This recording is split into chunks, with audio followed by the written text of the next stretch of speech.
Now, stay tuned for Berwick Bulldogs football on Sports Radio HLM.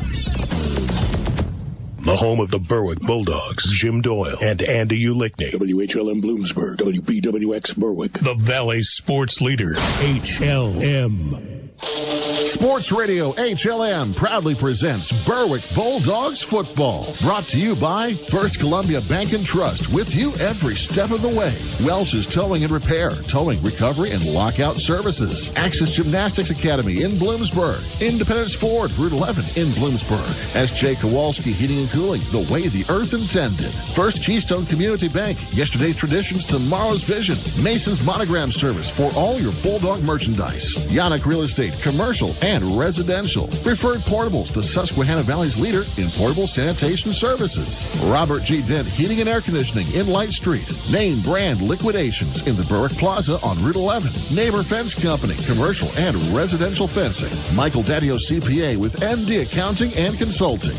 Red's Roofing, the roofing ninjas of Berwick. Your local State Farm agents Lori Powell, Sean Black, and Melissa Price. Lehigh Valley Health Network, the region's leader in orthopedic and sports medicine. The Mayo Funeral Homes of Berwick and Chickasha, and by Wagner's Trophies and Engravables, Main Street in Bloomsburg.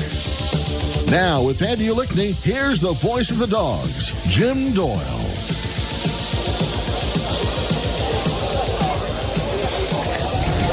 Good evening. Tonight from Crispin Field in Berwick, it's the Bulldogs in the 2022 season opener, taking on the Tigers of Southern Columbia. I am Jim Doyle along with Andy Ulickney, and our spotter Al Monaconis. The producer for this broadcast is Jake Klein. Well, a lot of firsts going on tonight here at Crispin Field. First of all, the obvious one, the first game of the season for both the Bulldogs and the Tigers. Secondly, it's the first game played on brand new artificial turf. Berwick first got artificial turf here at Crispin back in 2010.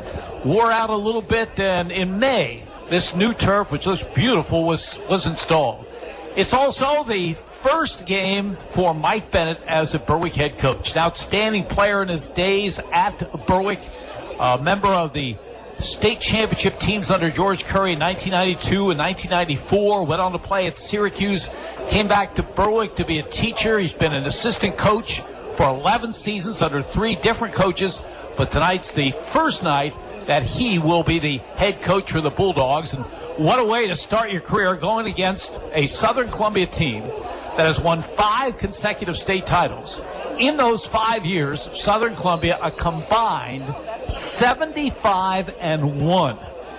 And one of those 75 wins over the Bulldogs last year was strictly no contest at Tiger Stadium, 43-0. Berwick was 16 starters back from last year's team, so Carmen DiFrancesco, who stepped down as head coach after last season, certainly didn't leave the cupboard bare.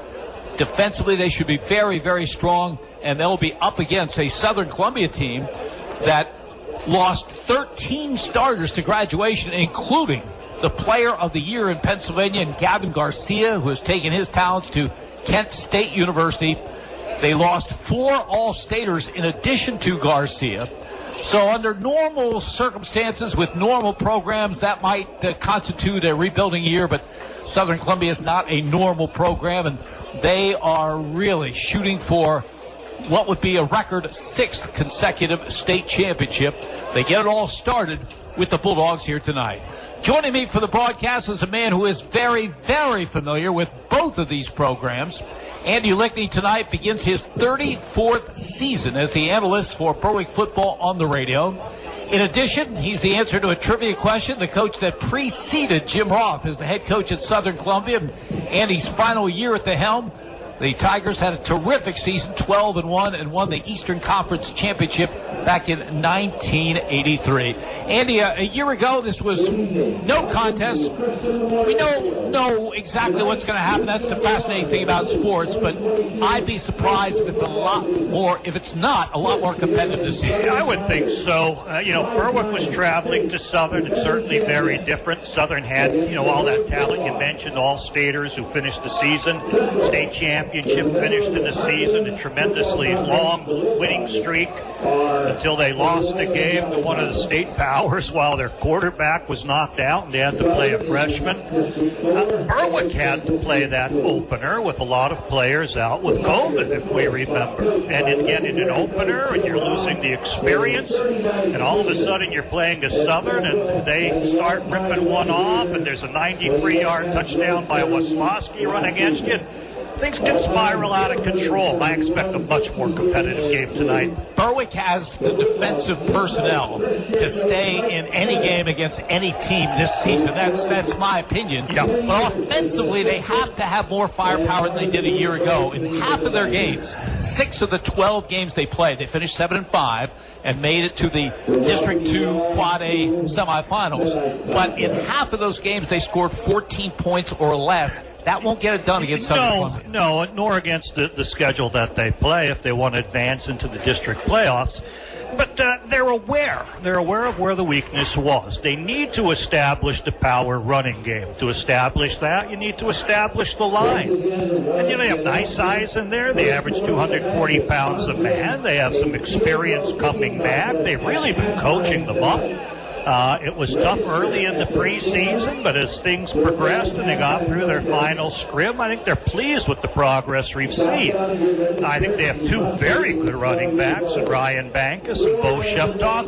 And what does quarterback Matt Lanzinski add to the running game, we'll see. Are they keeping things under wraps in the preseason? Do they intend to run the big guy a little more?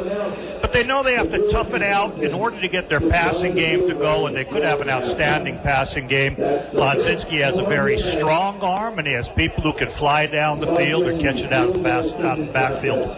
Speaking of power running games, Gavin Garcia is gone, as we mentioned, player of the state in Pennsylvania last year.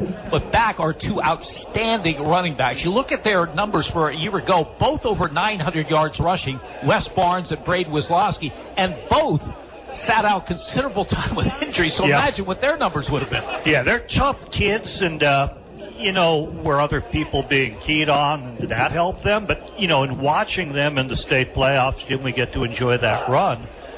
You can see why they have 950 yards each and right there in that range, despite giving up 2,000 yards to the other guy in the backfield.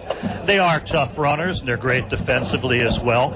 And when you go to that third man in the backfield, they're going to rotate 3 of them, and one of them's named Garcia. Garrett Garcia, Carter Madden, Loudon Murphy. These are guys who have a good pedigree in their football history. So I don't think Southern's going to hurt for running backs. And you'll be back later with the keys to tonight's game. When we return, we'll hear from the winningest coach in the history of Pennsylvania football, Southern Columbia's Jim Roth. You're listening to Bulldogs Football on Sports Radio, HLM. Hi, this is Cassidy from the Independence Ford Service Department, Route 11 in Bloomsburg.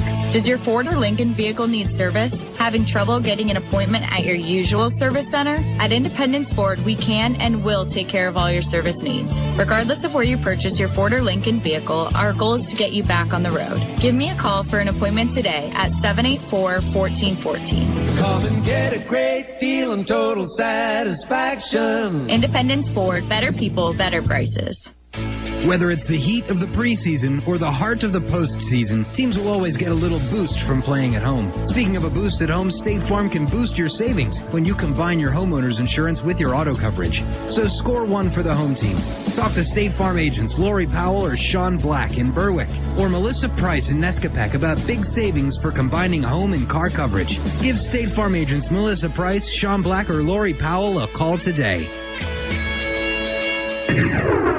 HLM. Has a sports injury got you down? No one knows sports medicine like Lehigh Valley Orthopedic Institute. Their unrivaled sports team has the highest orthopedic success rates in the region. With more than 30 years of experience, they put athletes first and provide same-day appointments. Don't let a sports injury slow you down. Learn more at lvhn.org/ortho or call 833-LV-ORTHO.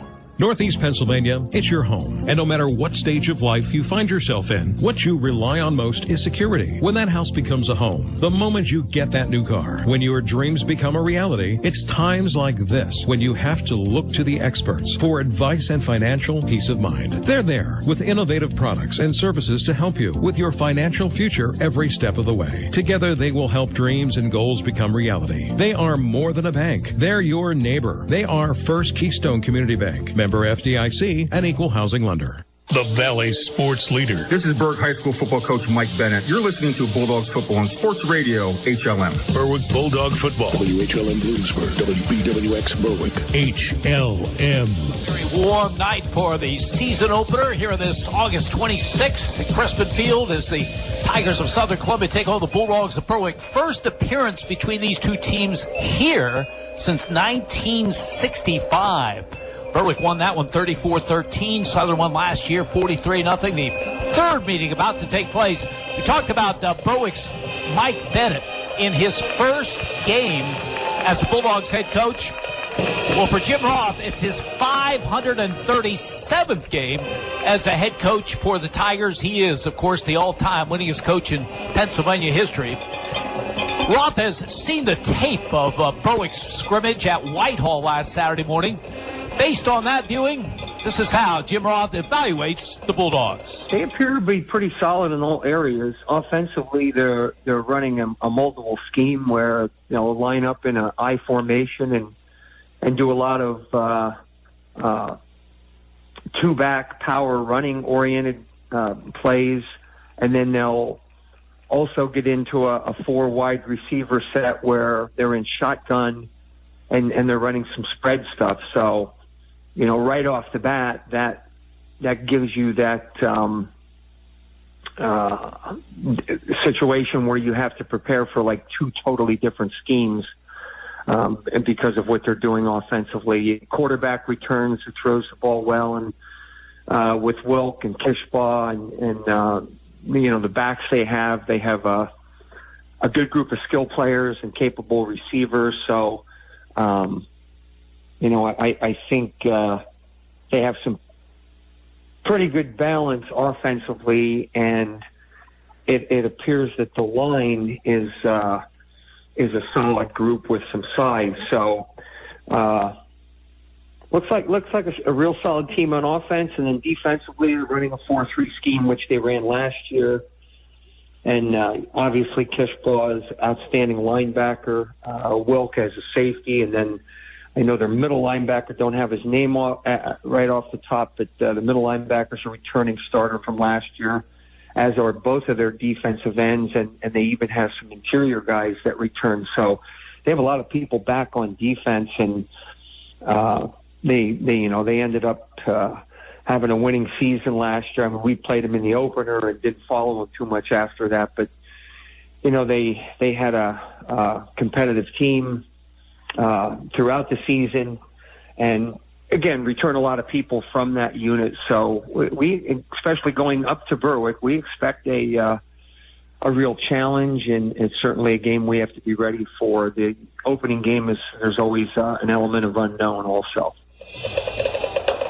Southern Columbia head coach Jim Roth, 471 career wins. That is a state record as he begins his 39th season at Southern Columbia's head coach after 4 as an assistant. His teams have won an incredible 12 state championships, including the last 5.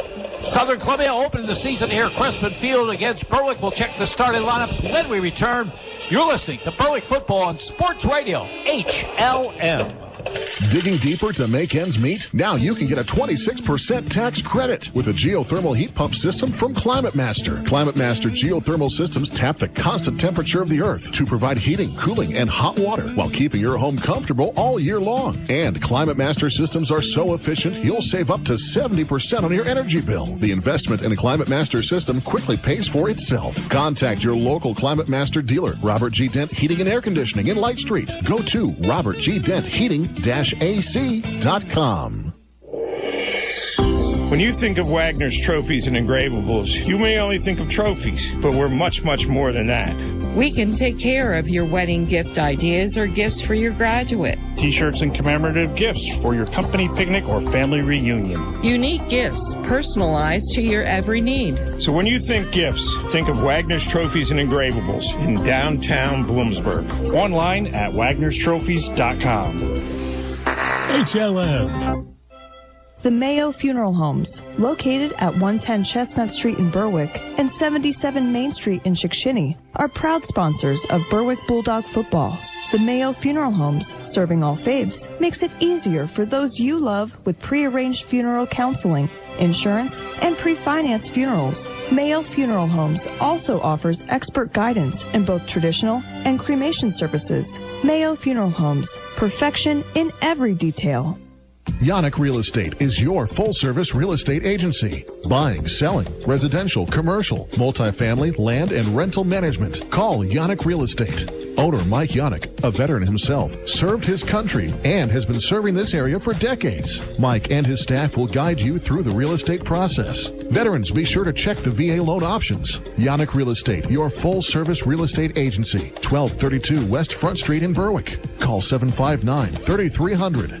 The Valley Sports Leader. This is Berwick High School football coach Mike Bennett. You're listening to Bulldogs football on Sports Radio HLM. Berwick Bulldog football. WHLM Bloomsburg, WBWX Berwick. HLM.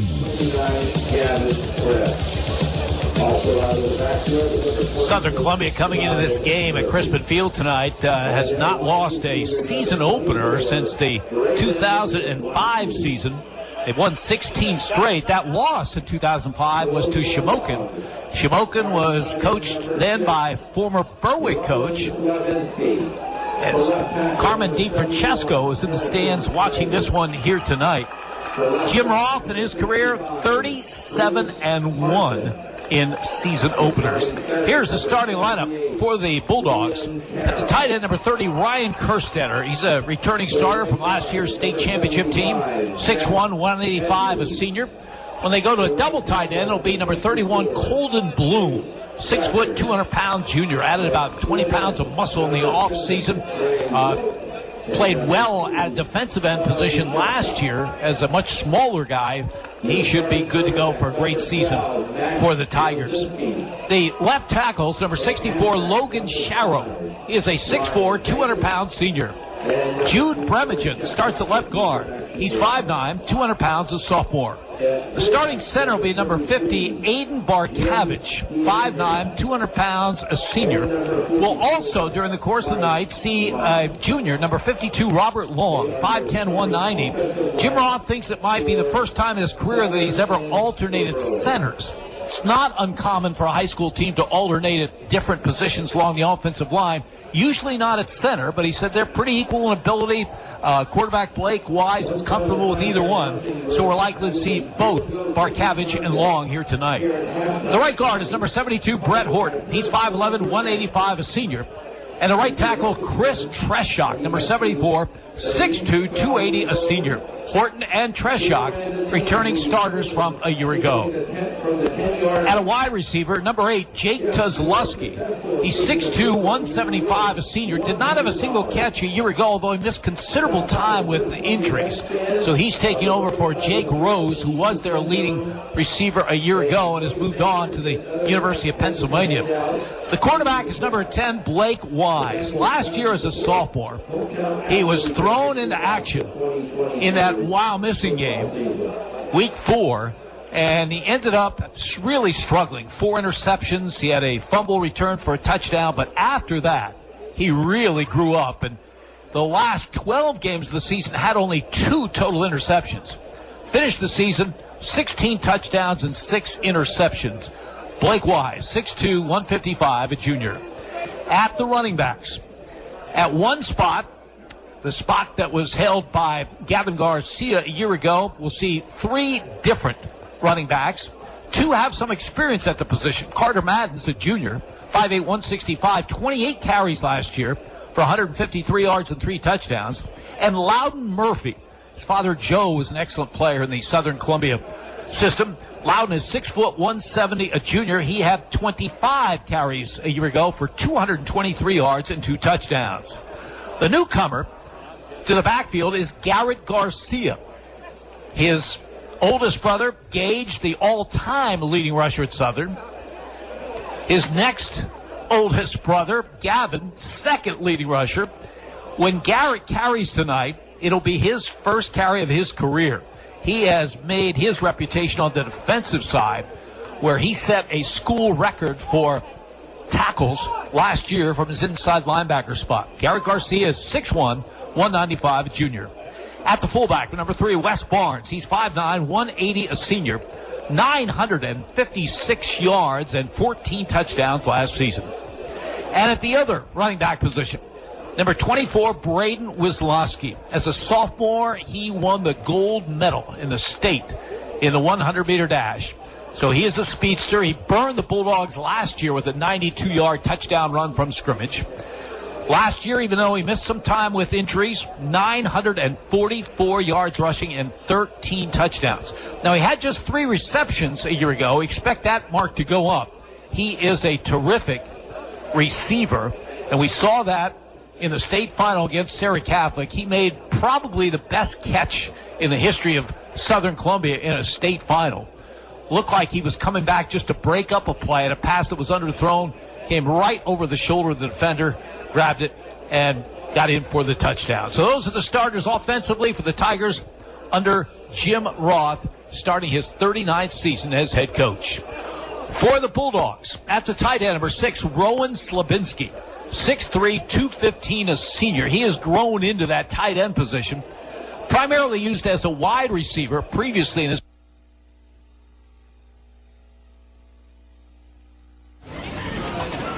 program. Last year had 5 catches for 64 yards and a touchdown. When the Bulldogs go with double tight ends, we'll see Aiden Wiest. He is 6'3", 212, a junior. At the left tackle spot, Harrison Snyder. Boy, what a season he had last year as a sophomore, particularly on the defensive end. But he's starting at left tackle as well. 6'1", 210, a junior. Bruce Hartman is a senior at that left guard spot. He wears number 65. Bruce is 6 foot, 254, senior. Liam Carroll is the starting center for the Bulldogs. He's 5'9", 210, a junior. At the right guard, Jack Andrews, number 75, 5'11", 283, a senior. We'll also see a freshman, J.J. Leonard, who's 5'11", 210 pounds. Chase Shucker saw varsity action last year as a 9th grader. He starts at right tackle for the Dogs. He is 6 foot, 243, a sophomore. Trey Wilkes starts at a wide receiver position. 19 catches on the season last year for 148 yards and 1 touchdown.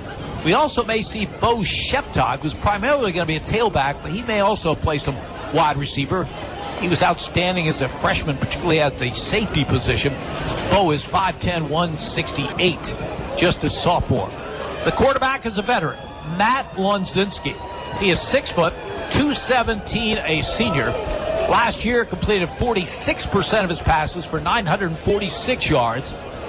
Just 45% completion rate, 8 touchdowns, and 10 interceptions. The second leading rusher from a year ago will play a lot of tailback this season, Ryan Bankus. If you heard the Coach Bennett show, you heard him singing the praises of Bankus. 5'7", 159-pound senior.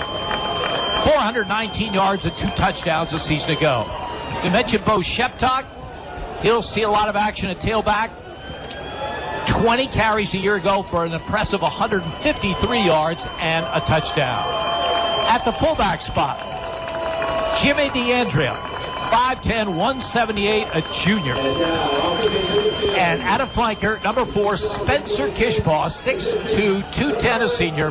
Leading receiver of a year ago, 21 receptions, 324 yards, and 5 touchdowns. As we look at the field house across the way and to our right, here come the Bulldogs on the near side of the field. Berwick, blue jerseys, white pants, white numerals, white helmets with the blue trim. And across the way to our far left, Tigers of Southern Columbia just making their way out of their field house. Berwick against Southern Columbia. Keys to tonight's game, Amy Lickman. Well, keys, when I look at this, Jim, I'm looking at two amazingly strong defenses. Southern Columbia and Berwick really have talent on that side of the football. I mean, their offenses are going to be strong, but can anything penetrate the defense? And start with Berwick. I mean, you're looking at a lot of studs returning. Defensive ends like Harrison Snyder, you highlighted him. Alice Hacker, you certainly have to mention. Inside, defensive tackle, Jay Shuckers has had experience and size. In the secondary at corner, Ryan Bankus has played and starred. And when you look at the safety, the two inside safeties, I don't think there's a better pair in the state. You're looking at Bo Sheptock, who led the team in tackles as a freshman last year, and he's grown about 30 pounds and about 3 inches. Look for him to be all the more aggressive. And along with him, Dre Wilk, returning All-Stater. Can you get any better at safety? And I haven't even mentioned the guy I feel is the strongest defender on the team, Spencer Kishbaugh, the boxer. 6'2", 210 pounds. He's a playmaker. He's an impact player. He's all over the field. Division I verbal recruit to Kent State. You know, you mentioned just those, and only 11 guys can play on defense, and the other guys who have filled in different spots are looking strong, according to the coaches. Sadly for Berwick, they are going to be missing Tristan English this week. There was a death in the family, and he's had to miss a lot of time. Probably not game ready. They're going to put him in uniform for emergency situations, or maybe get him in a little bit, let him get his feet wet. But he is another impact player on this team, sort of the heart and soul of that defense as well, and they'll miss him tonight. Defensively, looking at Southern Columbia, they're very strong. The string is strong in the secondary.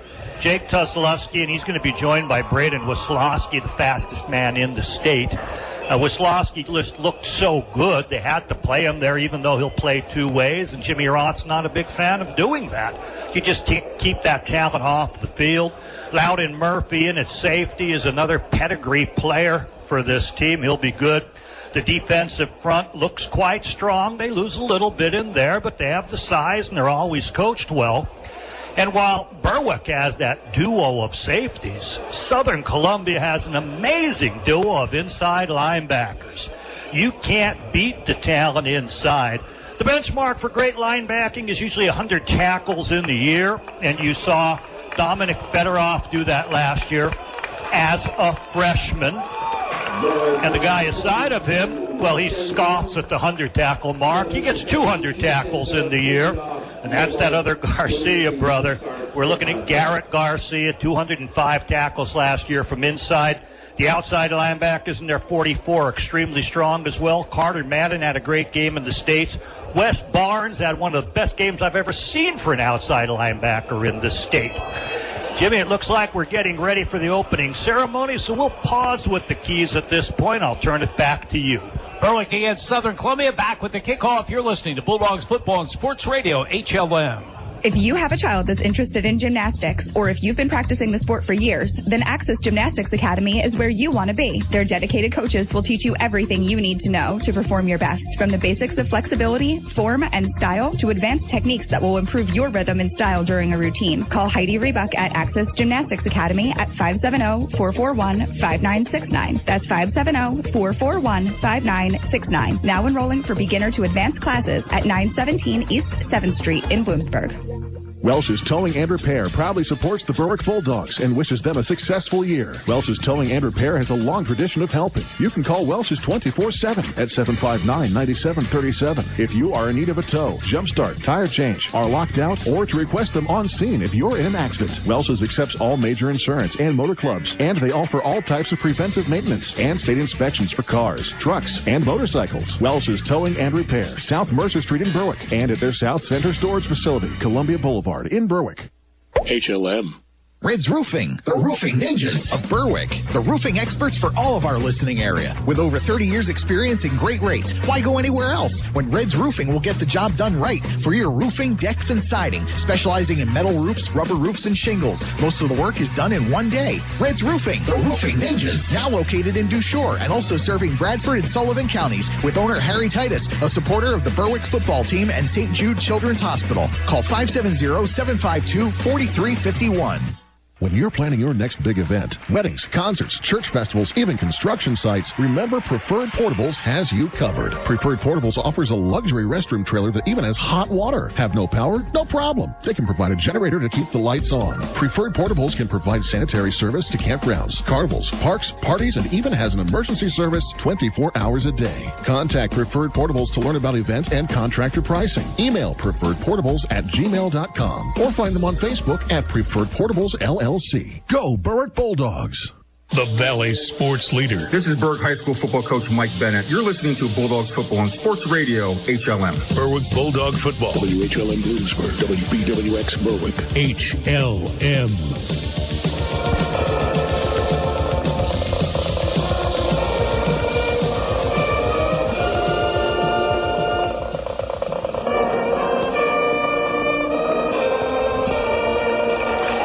Berwick High School Marching Band under the direction of Anthony McDonald with our national anthem prior to the kickoff to the 2022 season opener, Southern Columbia against Berwick. Andy told you about some of the personnel on both teams. Now the keys to tonight's game. Well, the keys come from that personnel, Jim. I think the defenses are dominant features in these teams. The question is which offense can score. Southern has its vaunted wing T. They have two rushers who've had over 950 yards last year returning. A trio of wingbacks, including a Garcia, and a young quarterback with now 10 games experience under his belt who's been to camps who can throw well.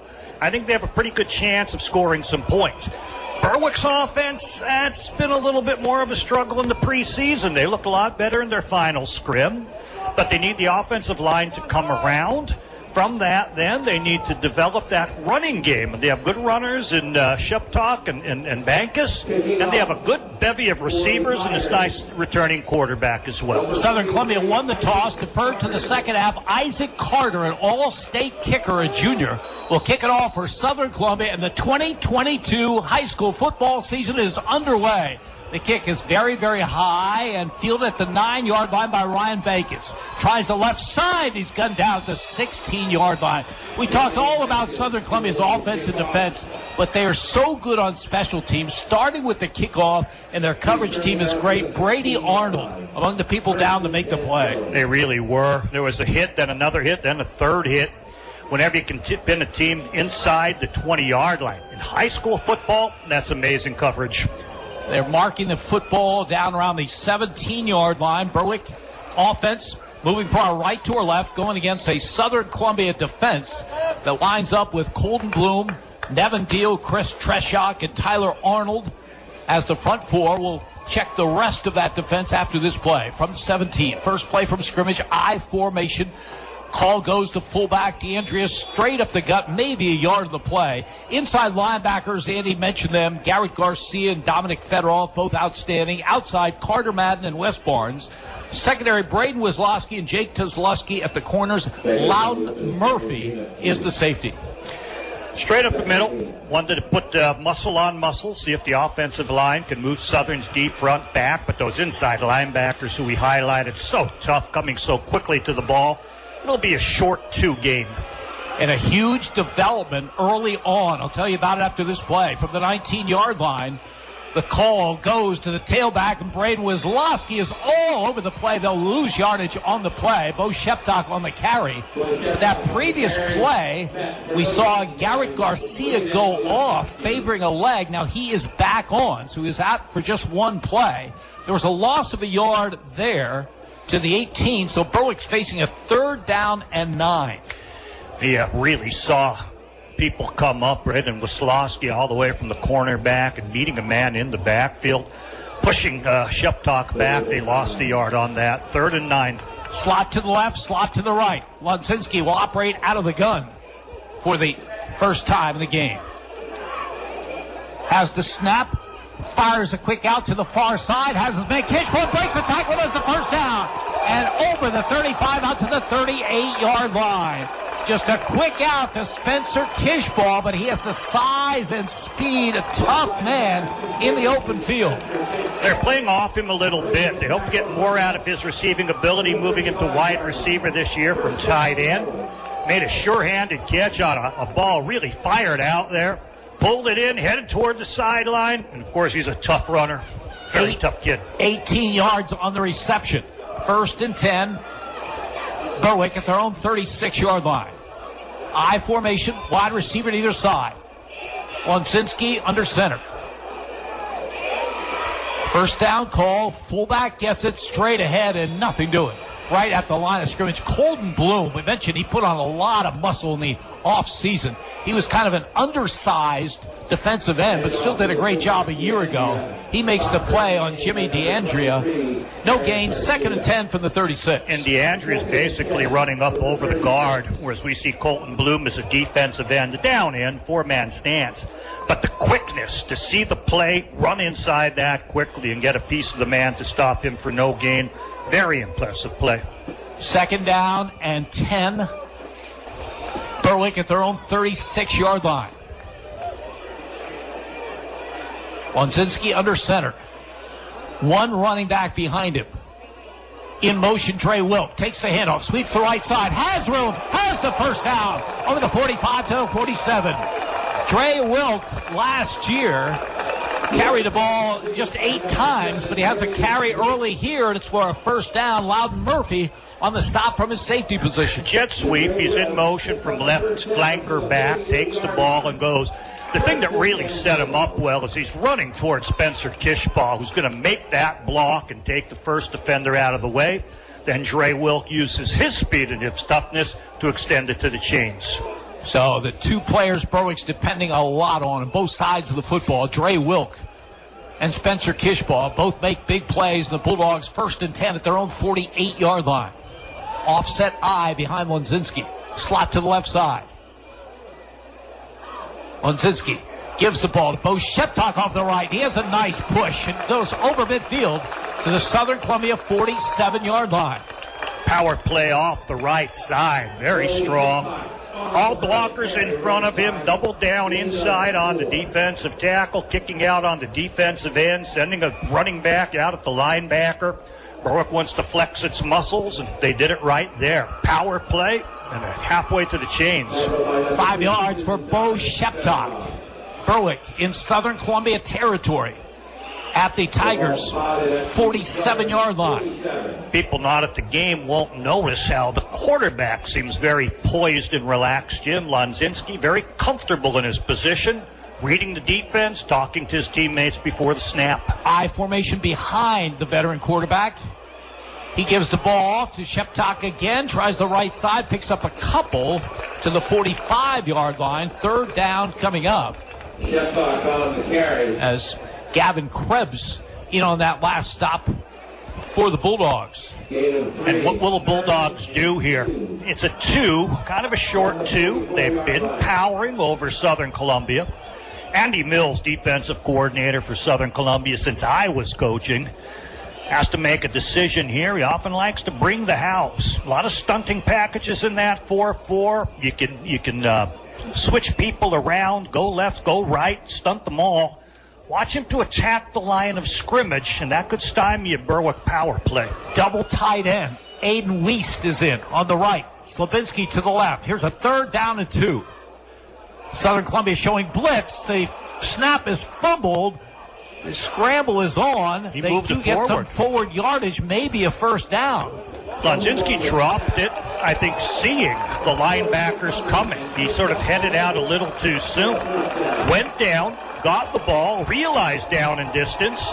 He needs to pick that up, move it forward. And he has a long body. He's 6'2". He not only stretched, but he stretched his arm out with the ball just enough to get the first down.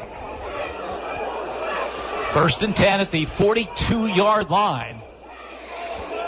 And again, we mentioned that Garrett Garcia came out earlier, came back in. He is not in there at a linebacker spot now, and that is significant. He is an all-stater, set the record for tackles a year ago. 1st and 10, Bulldogs at the Tiger 42-yard line.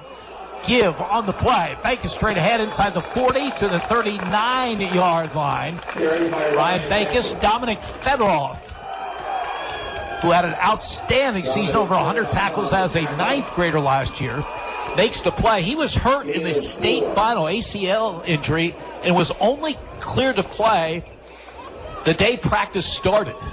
And they say he appears to be fine. 2nd and 6, Berwick.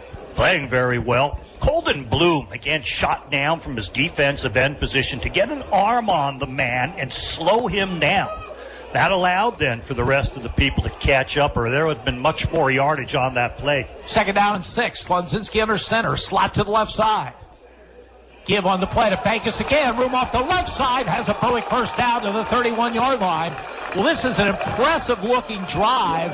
And the other thing that's impressive about it, Andy, is looking at that scoreboard and seeing that clock run. 5:41. Berwick using a lot of this opening quarter. You certainly want to see that, Jimmy. Only one passing attempt, and that was complete, the 18-yarder to Spencer Kishbaugh. Otherwise, Berwick is driving the ball on the ground, moving the chains against this staunch Southern Columbia defense. 12th play of this drive. Berwick at the Southern Columbia 32-yard line. Kishbaugh is wide to the right. Dre Wilk wide to the left. Wisloski out on him. Boy, that is a terrific matchup there. Lonzinski under center. Gives the ball to Bankus. Bankus straight ahead. This time Southern Columbia is very stout. Big Chris Treshak in on the play. He is a load, 280 pounds. Yeah, they ran into him. He shoved his blocker away. He stood the man up and then threw him down with the one arm. So while Berwick's been winning a lot of these battles in the trenches, this time Chris Treshak of Southern Columbia comes up on top and holds him to less than a yard. 2nd down, we'll call it a long 9 for Berwick at the Tiger 31. Just 4.5 minutes to go in a fast-moving opening quarter. Lonzinski will operate out of the gun with 3 receivers to his left. Southern Columbia showing blitz. They're coming hard. Lonzinski steps up into it. Good head fake. Keeps the football to the 25 and gets out of bounds inside the 20-yard line. Andy, we didn't see a lot of that from Matt Lonzinski a year ago, but that's a great play. Southern had the blitz on, looked like it was going to be a loss. Instead, it's a big gain and another Berwick first down. Very headsy play. At first, it was the low snap that threw the timing off. He had to go down and get it. By the time he got the ball comfortably, he felt that pressure. So he immediately stepped up, realizing I'm not going to be able to set and throw. Went off his left side, broke hard to the left, showed some speed, and moved the chains with a long run. 14 yards on the carry by Matt Lonzinski, and now Cole Lear comes in at quarterback.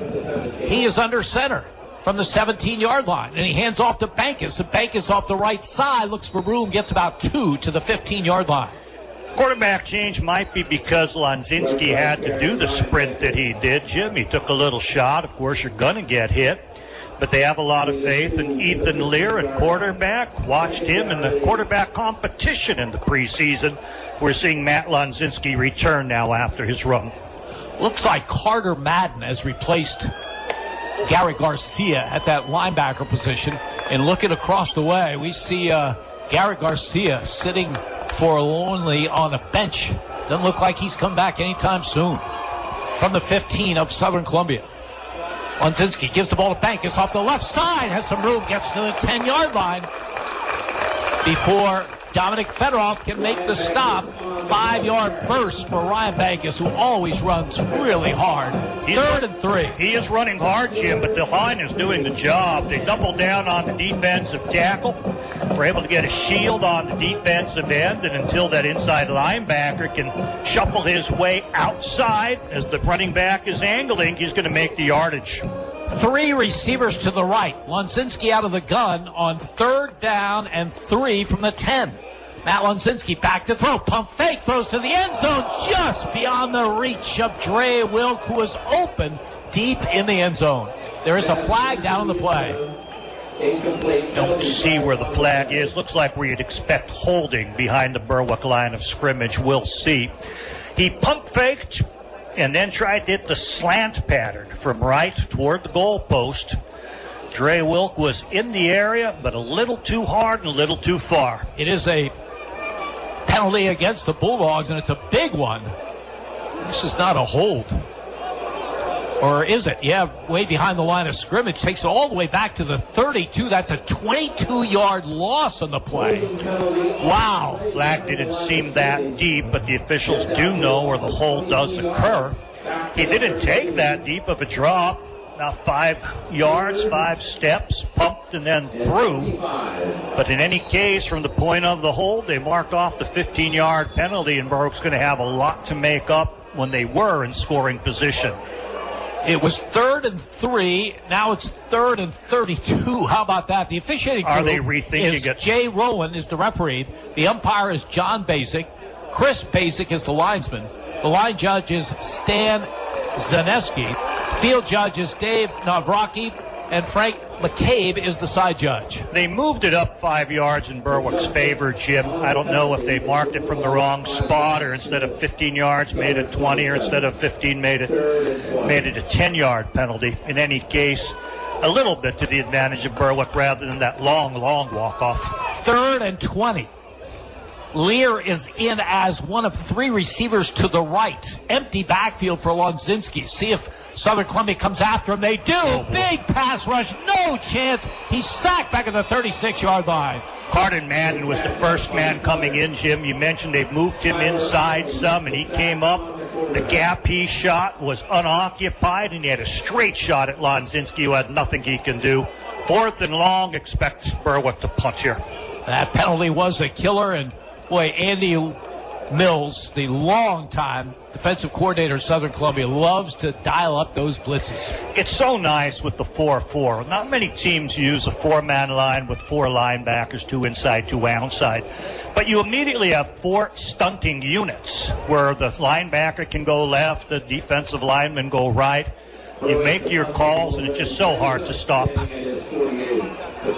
Dre Wilk will do the punting for Berwick, standing back at the Bulldog 48. Lear's snap is a good one. The kick is away. Braden Wisloski deep for the Tigers. He will let it roll. Terrific punt. Goes dead down around the 5-yard line, where Southern Columbia will get it for the first time in this game with 1:47 to go in this opening quarter. So Berwick used almost the entire quarter with that drive, but they come up without points on the board, and Southern will have it deep in their own territory against a Berwick defense that lines up with Harrison Snyder, Mike Fell, Chase Shuckers, and Alex Hacker in the front 4. Spencer Kishbaugh, Jimmy DeAndrea, Braylon Hawkins, the linebackers. Corners Ryan Bankus and Billy Hansen. Dre Wilk and Bo Sheptock are the safeties. Looks like Billy Hansen got his number 11 jersey back to wear for this game. First play from scrimmage. The call goes on the left side to Carter Madden, and he goes nowhere. Does not get further than the line of scrimmage. Spencer Kishbaugh makes the play for the Bulldogs. They slowed it down well up front, but then Kishbaugh firing up from inside, angling to the right. You know, put the hammer to it to knock it down for no gain. 2nd down and 10. Southern Columbia deep in their own territory. The only 5-yard line. Time winding down here in the first. Clock running. 1:15 to go. Carter Madden is on a wing to the right. Wise hands off to the fullback Barnes, hit behind the line. Great effort by him to get out to the 10-yard line. Berwick got good penetration. Looked like a loss. Instead, Wes Barnes makes it into a 5-yard gain before Alex Hacker can make the stop. Thought it was number 3, Ethan Lear, who was blitzing in there and got the early hit. They bounced away from that and got some yardage, but a good defensive play. Yeah, I'm not sure where Lear is playing. No. We weren't giving him in that defense. 3rd and 5. Berwick digging in. Southern Columbia at their own 10-yard line. Wise is back to throw, and he fires to the sideline beyond the reach of the intended receiver, Carter Madden. Braden Wisloski a little frustrated. He was open on the play. So 4th and 5. So after Berwick uses up most of the first quarter with a long drive, Southern's going to go 3 and out on their first possession. Punting from their end zone, so you want maximum protection. Want to protect that punter from anything happening. And boy, that can be dangerous with Berwick's punt return game and Dre Wilk standing back there as the sole safety. Isaac Carter awaiting the snap from Wisloski. Good snap. Carter gets the kick away. Nice punt. Over the shoulder grab by Wilk near midfield and just tripped up at the 45-yard line. Oh, he had some room down this near sideline. Nice shoestring tackle by Loudon Murphy. Yes, it was, Jim. And if he missed that, and it looked like Dre Wilk was going to get around him, but he caught the toe, tripped him up, and he had about another 15, 20 yards till anyone had a chance of making a tackle on him. 1st and 10, Berwick at the Southern Columbia 46-yard line. 16.6 seconds remaining in a scoreless first quarter. And Berwick certainly has had the best of it. They've had the long drive, hurt themselves with a holding penalty when they got inside the red zone, and then holding Southern on downs, forcing the punt. Billy Hansen wide to the left side. In motion is Kishbaugh. The handoff off the left side to Bo Sheptock. Good effort by him inside the 40 to the Southern Columbia 39-yard line. More than a good effort as we end this quarter. Jim really ran hard, and he's getting the seam. The blockers are opening it for him. 7 yards on the carry. That ends the opening quarter of play with the score. Berwick nothing. Southern Columbia nothing. You're listening to Bulldogs Football on Sports Radio, HLM. Digging deeper to make ends meet? Now you can get a 26% tax credit with a geothermal heat pump system from Climate Master. Climate Master geothermal systems tap the constant temperature of the earth to provide heating, cooling, and hot water while keeping your home comfortable all year long. And Climate Master systems are so efficient, you'll save up to 70% on your energy bill. The investment in a Climate Master system quickly pays for itself. Contact your local Climate Master dealer, Robert G. Dent Heating and Air Conditioning in Light Street. Go to robertgdentheating-ac.com. The Valley Sports Leader. This is Berwick High School football coach Mike Bennett. You're listening to Bulldogs Football on Sports Radio, HLM. Berwick Bulldog Football. WHLM Bloomsburg, WBWX Berwick. HLM. Jim Doyle, Andy Lickney, our spotter Al Lanakotis from Crespin Field in Berwick. Season opener. A good first quarter, no scoring, but Berwick dominated that quarter on a long drive, which took up much of the quarter. And it's time to talk about the crowd. It is not a sellout, but it is a terrific crowd. My guess is it's going to be the best crowd here this season. I would expect. Southern travels well. They bring their people, and Berwick is out in force for the home opener as well. I'm impressed with Berwick's intensity, Jim. You know, we didn't always see the type of intensity you need to really win games. And for, you know, the new coach, Mike Bennett, to come in with his staff and get these guys this pumped up and this excited to play football and play this hard, really show it in their initial success in that first quarter. Berwick moves from our left to our right. In this second quarter, they have a 2nd and 3 at the Southern Columbia 39-yard line. I formation. Sheptock gets the call off the right side. He's stripped of the football, but Berwick is able to get on it as number 64, Chase Shuckers, is on the football. As Sheptock had it stripped, they lose a yard on the play to the 40-yard line, and they'll bring up a 3rd down and 4. Looks like there was a little seam, and he was running full force. But a hand came out and punched that ball loose back toward the quarterback. Chase Shuckers off his block, saw it, and dove on it to save Berwick and give them another opportunity to convert on 3rd and 5. Ball just short of the Southern Columbia 40-yard line. Dre Wilk wide left, Spencer Kishbaugh wide right. Lonzinski out of the gun with Ryan Bankus to his right. Lonzinski has the snap, big pass rush, fires it to Bankus. Diving catch at the 27-yard line. Juggling catch by Ryan Bankus. Terrific play, and Berwick converts. I was debating the wisdom of Lonzinski throwing that. Southern had coverage. Loudon Murphy was in front of Bankus. The corner was behind them, and they're within a couple of yards of him. But as he goes high, the ball is tipped. He falls to the ground with his back flat on the ground. He's able to cradle that bouncing ball, and it ends up a very fortuitous bounce for Berwick, who continues to drive. The ball at the Southern Columbia 26-yard line. Bankus is the tailback in the eye. DeAndrea ahead of him. 1st down call. Lonzinski gives to Bankus. Tries the right side. Not much doing. Southern Columbia coming up quickly. Loudon Murphy making a nice play from his safety position. And Bankus just had a sprint downfield to make a play. A lot of coaches feel, hey, that's the hot hand. Give it to him while he's pumped up. Other coaches think, rest that guy. Run somebody else who's a little bit fresher. That time Southern matching the Berwick blocking and coming up and hitting Bancus hard. 2nd and 8. Berwick moving from our left to our right at the Southern Columbia 24-yard line. As we go under 10 minutes to go, and it's scoreless opening quarter. Very tight splits for Berwick in the line. Offset I, the tailback Bancus gets it off the right side, lowers the shoulder, gets to the 20, maybe even the 19-yard line. Ryan Bancus running hard. Dominic Fedorov closing from his linebacker spot. Jim, the offensive line for Berwick is winning the battle in the pits. Liam Carroll at center, Jack Andrews at right guard, Chase Shuckers that time. We mentioned the tight splits, and basically it's explode out of the stance, move your man back, and have Bancus run behind it. Right now, they're out physically, the Southern Columbia front. And again, a huge loss for Southern Columbia early in this half. The injury to Garrett Garcia, their defensive leader. He is not returned, and Berwick now facing a 3rd and 3 from the Tiger 19-yard line. Andy Mills has his linebackers stepping up in the A-gaps, and they're both shooting. The give is to Sheptock, tries to sweep the right side, gets a couple, maybe a face mask on Southern Columbia. Gavin Krebs made the stop. Gavin Krebs was the last man. Southern came up hard in the middle. There weren't going to be many people left outside.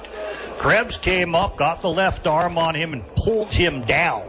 I didn't see the face mask, but there is a flag of some sort. And it is a personal foul face mask against Southern. Your eyes are better than mine, Jimmy Doyle. So this will be a 1st and goal situation. Well, check that. They marked it originally at the 9. Now they're contemplating. And they're going to put it down at the 8. I think they're the 7. They're struggling with the mathematics, Jim. He's still going. Face mask is marked after the play ends, and then you got to get half the distance. I thought he was going to get in the end zone. It's at the 7, 1st and goal for Berwick. Jay Rowan unimpeded. I formation. Sheptock is the tailback in the I. He gets the call off the right side. A terrific tackle by Wes Barnes. Jimmy, we saw him in the state game last year, and he hadn't been playing that position, and he really stood out. The man among boys from his outside linebacker position, and really was featured in that state game. Here, when Southern needs a big play, he comes from the backside, the right side outside linebacker defensively behind the formation and catches the running back. 2nd and goal. Loss of a yard in that play. The ball to Southern Columbia 8-yard line. Berwick trying to strike first in this season opener. Only 2 passing attempts. The rest have been runs. White side of the field is to the left with the ball on the right hash. 3 receivers to the left, including Bo Sheptock. Lonsinski out of the gun from the 8. Has the snap. Back to throw. Pump fake. Fires. Wilk has it for the touchdown. Matt Lonsinski over the middle to Dre Wilk. A season ago, Berwick did not score a single point. They are on the board here in the 2nd. They lead it 6-0. It was the same design as the play they ran at the other end of the field, Chip. Dre Wilk was going to run a skinny post. There was going to be a pump fake and then throw to him as he'd clear the linebacker range. This time, everything on target as they do it from the left side rather than the right side, and the score is there. Luke Peters, his first attempt on the varsity, and the left-footed soccer player kicks it through. Time out on the field. 7:58 to go in the first half. Berwick 7, Southern Columbia nothing. You're listening to Bulldogs Football on Sports Radio, HLM. More people in our area are choosing First Columbia Bank and Trust for their home mortgages. Is it time you discover why? First Columbia Bank offers competitive rates along with local expertise, local decisions, and local loan servicing. Let's see what First Columbia can do for you. Call today to get pre-qualified for a home loan from the #1 mortgage lender in our area. Find out more or apply for your mortgage online at firstcolumbiabank.com. First Columbia Bank, with you every step of the way. Equal housing lender. First Columbia Bank. the Valley's sports leader. This is Berwick High School football coach Mike Bennett. You're listening to Bulldogs football on Sports Radio HLM. Berwick Bulldog football. WHLM Bloomsburg, WBWX Berwick. HLM.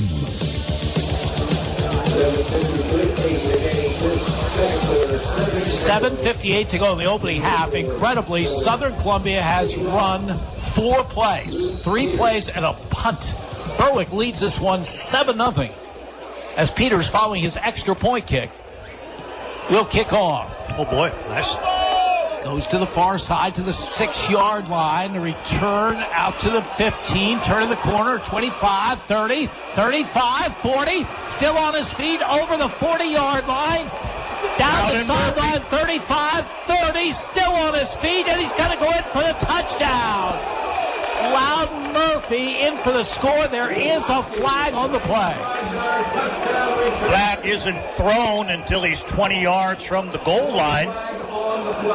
So it looks like an awful lot of the return will stay. Caught it on the 5. I oohed at the deep kick, and it was very high. Set up off the right hash mark. And then as he got about 15, 20 yards, broke against the grain to the middle of the field, and then far here on the near sideline, and took it from there. It will be a penalty against Southern Columbia, one that may not have been needed. I think Loudon Murphy had that touchdown before there was a penalty somewhere around the 20-yard line. What a great return by him. And, you know, a year ago with Gavin Garcia, and then earlier with Gage Garcia, teams just didn't kick to Southern Columbia. No. Well, that time they kicked to them, but they kicked away from Braden Wisloski, and Loudon Murphy with a terrific return. And the Tigers, who trail 7-0, have a first down at the Berwick 30-yard line. When I coached, I always felt the hardest part to coach was specialty teams, Jim, especially the kickoff and kickoff return teams. It was very tough to work that live, keeping the lanes and making the tackles. Wisloski gets the call off the right side. Second effort will get him a yard or 2. Good penetration as Alex Hacker in on the play for Berwick. They'll mark it at the 29, so just a yard for Braden Wisloski. Southern Columbia will keep with their normal game plan. They'll run with that wing T. Of course, Wisloski and Wes Barnes each approached 1,000 yards in a season that was cut short for them with injuries where they missed some games. They do have faith in the arm of Blake Wise. So far, 0 for 1 in a singular pass. Wing to either side. Tuslusky, the wide receiver, to the left. For the 29, Wise back to throw. Looking long for Tuslusky. Oh, through his hands at the 1-yard line. Nice throw by Blake Wise. It was. Tuslusky had a step on the corner. They're about the 3-yard line. Tuslusky sees it coming over his head. It's going to be one of those Willie Mays style catches. Gets his arms out. It's not an overreach. It's not going to be that far. But he just couldn't look it into his hands. Ball on the money. Tuslusky will wish he had that one back. 3rd down and 9. Southern Columbia at the Berwick 29-yard line. Possibly 4th down territory. Wisloski in motion to the right side. Toss sweep right side to Barnes. Gets by one man and is hit hard after a short gain on the play. They got by Alice Hacker at the run back, bubble back. But you're not going to get back that next line where you're seeing that lurking linebacker in Spencer Kishbaugh. Really put a hammer to him.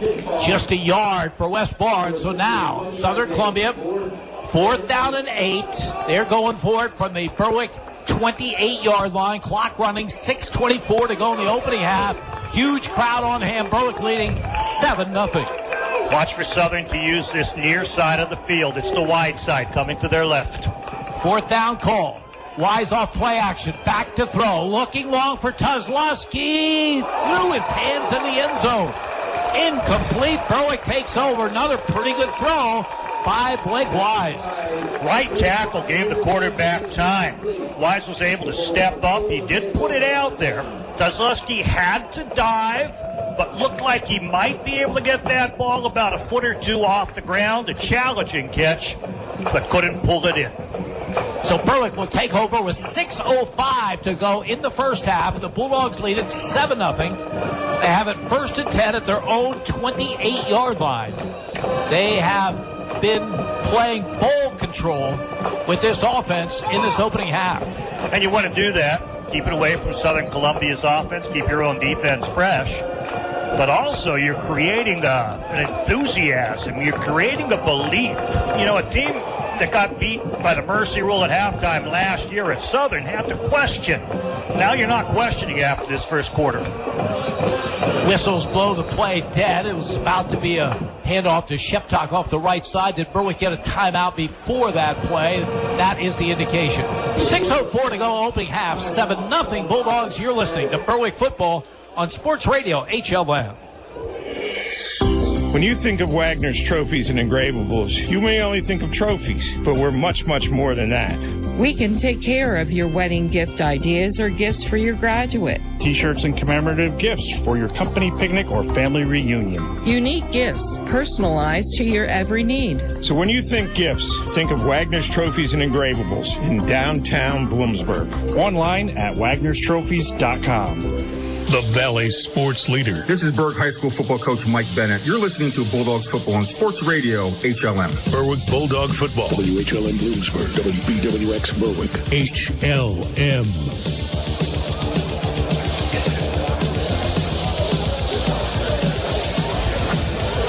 Six minutes, 4 seconds remaining this opening half. Berwick 7, Southern Columbia nothing. Bulldogs following their timeout.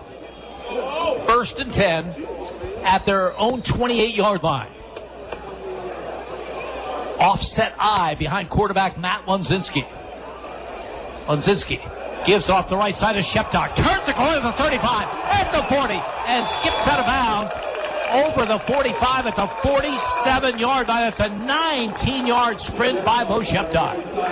Very, very nice. Southern lost contained. Everyone was bunched inside. Southern looked like they went to a 5-man line to try to compete against this running game, change the blocking assignments. Shane Coy really couldn't keep the contain. When Bo Sheptock turned on the Jets, he outraced him to the corner and was able to turn it upfield for the game. 1st and 10 for Berwick. 5:57 to go in this half. Bulldogs got a lineman on there late. Still have plenty of time as they come to the line of scrimmage. Billy Hansen wide left. Mike Vaughn is in there as a fullback right now. Offset eye. Lunzinski gives the ball, and not much doing. A yard or two, and that yard or two is good effort by Ryan Bankus because Dominic Fedorov was in there for Southern Columbia. Filled very well from his inside linebacker position. Stepped up. Met the running back at the hole, won the collision, set him reeling back a little bit. Hard hit. 2nd down and 8. Berwick at their own 49-yard line. Bulldogs in no particular hurry. Lots of time left. 5:20 to go in the half. They have 2 timeouts remaining. As center Liam Carroll over the football at the 49. I formation, slot to the left. Lunzinski gives the ball to Bankus, hit behind the line. Wes Barnes across there in a hurry. We mentioned how strong he looked in the state game. They normally don't play him 2 ways. You just can't keep that much talent off the field. He's that quick, outside linebacker, and Andy Mills, the defensive coordinator, calling his name on the stunt, commits him behind the line of scrimmage, and he meets people that quickly. 3rd down and 8. Berwick would love to convert here, maybe get points before the half, but more importantly, keep Southern Columbia's offense off the field. They've done a great job of that in this half. 3 passes on the game for Matt Lunzinski, 3 completes. Slot to the left, slot to the right. Lunzinski out of the gun, back to throw, big pass rush. He steps away from it. Throws downfield. Sheptock makes a diving catch down the 16-yard line. Terrific play by Lunzinski to avoid a sack, and another spectacular catch by a Berwick receiver. Southern Columbia's Andy Mills, the defensive coordinator, calling the blitz, have the blitz in, they target, but the quarterback steps away. Lunzinski goes to his right, buys himself time with another 3 steps. By that point, Sheptock is able to free himself, get a step on the defender down the middle, and pull it in with sure hands. 35 yards on the reception. Matt Lunzinski to Bo Sheptock. Berwick looking to add to a 7-0 lead. First down at the Southern Columbia 16-yard line. I formation. Sheptock the call again off the right side. This time he was pulled down after a gain of just 2 to the 14-yard line. Colden Bloom making the stop for the Tigers. Again, these Southern Columbia defensive ends in a 4-point stance can angle on down when they're unblocked and catch the ball carrier a hold or two further inside. They have that type of quickness. So a good play by Colden Bloom. Second down and 8. Berwick. Clock running. 3:15 to go in this opening half. Bulldogs with a great opportunity to add to a 7-0 lead before this half comes to an end. And the strong leg we saw on the PAT by Luke Peters, they should come away with at least 3 if they don't hurt themselves with a penalty. Berwick's going to have to hurry. Play clock down to 3. Lunzinski under center, gives the ball to Kishbaugh off the left side. He drops the football and picks it up. Then he's hit at the 10-yard line. He probably goes in for a touchdown, but he just dropped the ball. They'll pick up 4, bring up 3rd down and 4. He had it cleanly on that little bit of an end-around look. Taking it off the left side, a blocker had the outside linebacker squared up. But as you mentioned, it's like he had the boxing mitts on, Jim. It fell forward. It bounced back up to him. He was able to regroup, but that slight little stumble did stop him from full momentum where he might have been able to take it all the way. Big call in this opening half. The ball's at the Southern Columbia 11-yard line. Berwick, 3rd down and 5. I formation. Sheptock is the tailback. DeAndrea, the fullback, ahead of him. The give is to Sheptock, and he's hit behind the line. Wes Barnes again. How quickly does he get across that line of scrimmage? They really do. They take their step. In many offensive schemes, you leave people unblocked because you say, that one's not going to get to the play. So we're going to double team or move people in or go for the linebackers. But Southern's defensive ends are that strong that they just see it and slide and meet people at the line of scrimmage. 4th and 5. Decision time for Mike Bennett and his Bulldogs offense. The ball is at the 11-yard line. They may wind this down and use a timeout to talk about it. We'll also leave very little time for Southern Columbia. They get the ball again. So that appears to be what the Bulldogs are up to as they use that timeout. We'll keep it right here. Berwick still has a timeout remaining. They have a 4th down call. Andy mentioned the foot of Luke Peters. It looked, from what we saw on that extra point, that a field goal is certainly in play here, but I don't think you go with a timeout and all this to set up a field goal. Well, it is an opening game. You might want to make sure your personnel's right. You might have wanted to milk the clock as far as you could. Left-footed kicker from the left hash. I like that angle better than the other side. But I agree with you, Jim. I'm trying to look, it looks like 5 yards, but is it the short 5 or the long 5? Which way are the inches? Does a penalty get you this if you can bark the signals and get it? You have another timeout in your pocket. Ball's on the left hash, wide side of the field to the right. Berwick's been successful with some jet sweeps and end arounds, that type of action. They've been successful passing. Matt Lunzinski, 4 of 4. They've been successful with red zone passing, where they hit Trey Wilk for that 7-yard touchdown. We'll see which way Mike Bennett chooses to go. As Berwick comes back onto the field, they'll huddle and come on out to the football. So here's the play. Huge play in this game. 4th and 5, Berwick at the 11-yard line for Southern Columbia. Berwick trying to add to a 7-0 lead. 1:14 to go opening half. 3 receivers to the right. Ryan Backus is the running back to the right of Lunzinski. Has the shotgun snap and he's back to throw. Big pass rush. Throws it up for grabs and a comeback catch is made by Trey Wilk at the 1-yard line. Incredible. The pressure came. Wes Barnes actually spun inside. From outside linebacker came up the A-gap, and he's on top of Lunzinski. Lunzinski's backing up and basically says, hey, it's 4th down. I'm going to throw it up. nowhere near the intended receiver, but Trey Wilk is able to locate the ball. Defenders have their backs to the quarterback. He's able to spin from about 5 yards deep toward the center of the end zone, come here to the near side, come back out to the 1 yard line, and make the catch. So less than a yard away from a 2-touchdown lead at halftime are the Bulldogs. Bankus, the tailback in the eye. DeAndres, the fullback. The call goes to Bankus off the right side. Second effort. Did he get in? No. I don't think so, Jim. Southern came up, hit him. He gave a second effort. And then Dominic Fedorov, the linebacker, caught him in a bear hug and pulled him back. It looked like the effort was going to be there. Maybe if everyone's in close and sees it clearly, he broke the plane, but Fedorov stops him. Second and goal. Quarterback keeper Lunsinski pushed from behind. Did he get in? Yes! Yes! Lunsinski in with 5.3 seconds remaining in the first half. Berwick only had the one timeout left, so they had to play that clock. The power play up the middle was expected on the first down. Southern comes up strong. Then the quarterback sneak by design.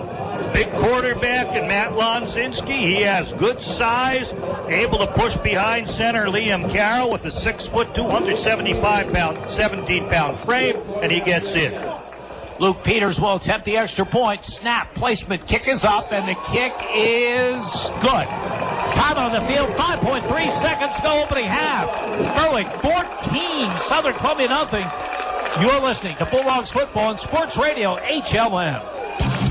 If you haven't been to name brand liquidations in the Berwick Plaza Shopping Center, you're missing out on great values. At name brand liquidations, you'll save money from 50 to 90% on everything imaginable. From furniture to food to bedding, you name it. Name brand liquidations not only sells a huge variety of merchandise, they feature name brands just like their name says, at low prices. When you're in the market for anything, shop at the store that has everything. Name brand liquidations. Wishing the Berwick Bulldogs a great season. The Valley Sports Leader. This is Berwick High School football coach Mike Bennett. You're listening to Bulldogs Football on Sports Radio HLM. Berwick Bulldog Football. WHLM Bloomsburg. WBWX Berwick. HLM.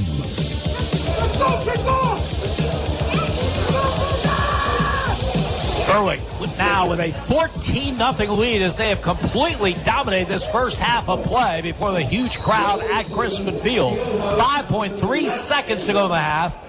Peters' kick will be a low line drive. It will be fielded at the 10-yard line. The return to the 20, to the 25 is Wisłowski, and he is out of bounds on the far side on the final play of this opening half. Berwick crowd on its feet, and why not?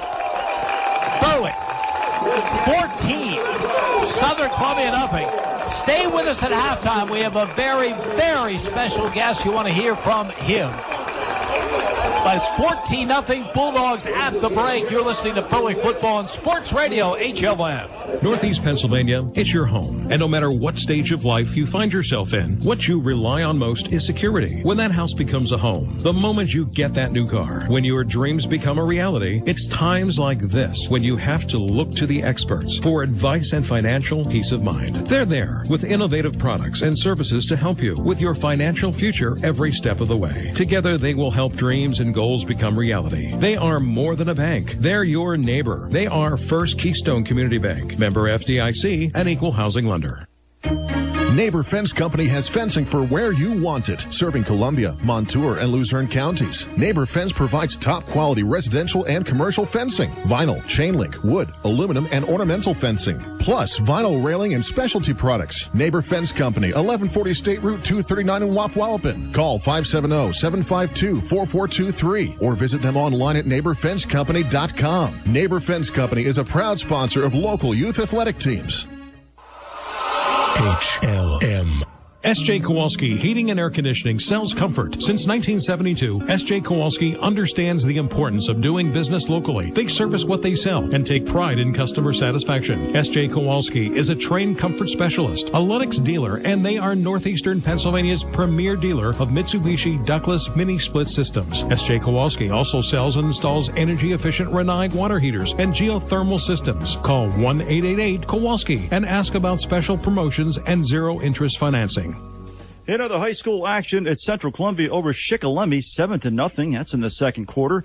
Danville over Bloomsburg, 37-0 in the second quarter. Dallas 10, Abington Heights 0 in the second quarter. Hazleton area and Pittston, they're tied at 8 in the first quarter. Wilkes-Barre over Scranton, 15-7 in the second quarter. Wyoming area 21, Tuncannon 6 in the first quarter. North Pocono 7, Wyoming Valley West 0 in the first quarter. And Mount Carmel 13, North Schuylkill in the second quarter. The Valley Sports Leader. This is Berwick High School football coach Mike Bennett. You're listening to Bulldogs football on Sports Radio HLM. Berwick Bulldog football. WHLM Bloomsburg, WBWX Berwick. HLM. In Berwick, a shocker through one half of play. A year ago, when these teams met at Tiger Stadium, it was all Southern Columbia 43-0. That was the score actually at halftime of that game. Turned out to be the final score as well. But this first half completely dominated by Berwick, and they lead this one by a score of 14-0. They set the tone off the opening kickoff, putting together a 15-play drive that at one point reached the Southern Columbia 10-yard line. But there was a big holding call against the Bulldogs. Berwick finally had to punt it away. But there was just 1:47 remaining in the opening quarter when Berwick gave up the football. Southern Columbia from their own 5-yard line went 3 and out. And Berwick was able to get on the board early in the second quarter, capping a 9-play, 46-yard drive. 8-yard touchdown pass. Matt Lunzinski to Dre Wilk finished it off. Big play along the way, a 14-yard pass to Ryan Bankus, a thing of beauty as he kind of tapped it up into the air to himself. Luke Peters kicked the extra point. Berwick had a 7-0 lead with 7:58 to go in the half. Loud Murphy returned the ensuing kickoff, and a terrific return by him. He actually got into the end zone, but there was a holding call against Southern Columbia. Brought it back to the 30-yard line, and the Berwick defense was up to the task. Southern Columbia forced to give up the ball on downs. And then the Bulldogs added to that lead with a terrific drive to end the half. 10 plays, 72 yards.